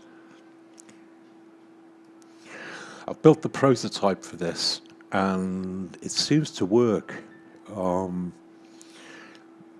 Because planispheres have the ground mask riveted to the sky map, it can be awkward when you want to start changing them and using them at different locations, and there seems to be an awful lot of money to be made out in the world by people selling you different ones based on different locations. As I've said, take a look on the internet, search planispheres and see just how many different manufacturers come up. I seem to have got this one to work. I did it with magnets and it works quite well. So I've got a few people testing at the moment, and once I'm satisfied that it works, what I want to do is I'm going to make it up in hard copy and also make it up as an electronic planisphere, and people are then welcome to it, and you go and you can play with it to your heart's content. You'll find your way around the sky, and more than anything I think it'll just give us a better idea of what's going on up there. One of the things that's frequently thrown into the mix on all this is people say, well, the stars in the sky don't tell us anything about the earth on which we live. And as I've said before, I'd beg to differ on that. The stars in the sky have been used to navigate around the world for centuries. They're regular. We can take timing from them. We can take locations from them. And all we need to be able to do really is find our way around up there. And that's really what I aim to do with this. But I've done it as a bridging episode, really to give people a chance to think about things and to really deal with the one enduring question. So the only constellation that gives us any problems for the Southern Hemisphere is Sigma Octantis. So I want to just get a closer look at it for a moment. If you look on the sky map, there are 3 stars, 2 down at the bottom and 1 up towards the top. I've shown them in green just to make them stand out. They're not really green.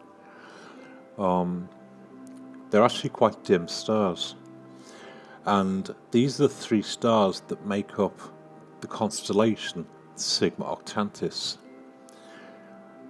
But if we spin it back a little bit, Sigma Octantis, right, the constellation is called Octans. And it was discovered in the 1700s by a French astronomer called Nicolas Lecaille. And when he discovered it, he catalogued 4 stars. What history and astronomy and everything else was made of it after that, I don't know. But what you'll notice is the stars are too far apart to make a single constellation. All the other constellations on the map work, including the ones right around the edge. But Octans doesn't work. And the reason it gets used as a counter to flat Earth is people say, well, there's a South Celestial Pole and everybody at the South Pole can see the South Celestial Pole just like you can see Polaris. Well, I don't think they can. The furthest south anybody can go is 35 degrees, and you've seen these ground masks that I've made that work for this. I don't think people at 35 degrees south can see that far beyond the perceived South Pole. If they could, there'd be a problem, because anybody looking up and over the South Pole, the other side of the world, would be in daylight. You can only watch stars at night time. So if somebody on one side of the Earth is looking at part of Octans from one side of the world, they're not going to be able to see the other side of it. And I think Octans, and certainly as an explanation for why we live on a little ball flying through space, is largely a fiction. I can't speak to what people are seeing when they go out there and they look at it. At best, I would suggest that people can see 2 stars that are part of Octans, and at any time there's always going to be at least one of them is not visible. So all these marvellously taken, colour corrected, high definition, time-lapse photographs and pictures that people put up to say, here we are, this proves the South Celestial Pole, I don't think they mean anything, because they don't give us any indication of what they're looking at. As far as I'm concerned, they are blurry photographs. If somebody wants to prove that there is a South Celestial Pole, they should be able to see those 3 stars all pulled together south of the South Pole. I think the only place that you'd be able to see this constellation spinning, if indeed it existed, would be for them to be down at the Antarctic, and I don't think anybody is going there anytime soon. So there you have it, a full map of the sky. As I said a moment ago, this is not an astronomy class. There's not a test at the end of it. What you do with it is entirely up to you. I know the stars don't prove the Earth on which we live, or the shape of the Earth on which we live, but they certainly do allow us, and have allowed us for centuries, to navigate our way around. So at the beginning, this is a bridging episode.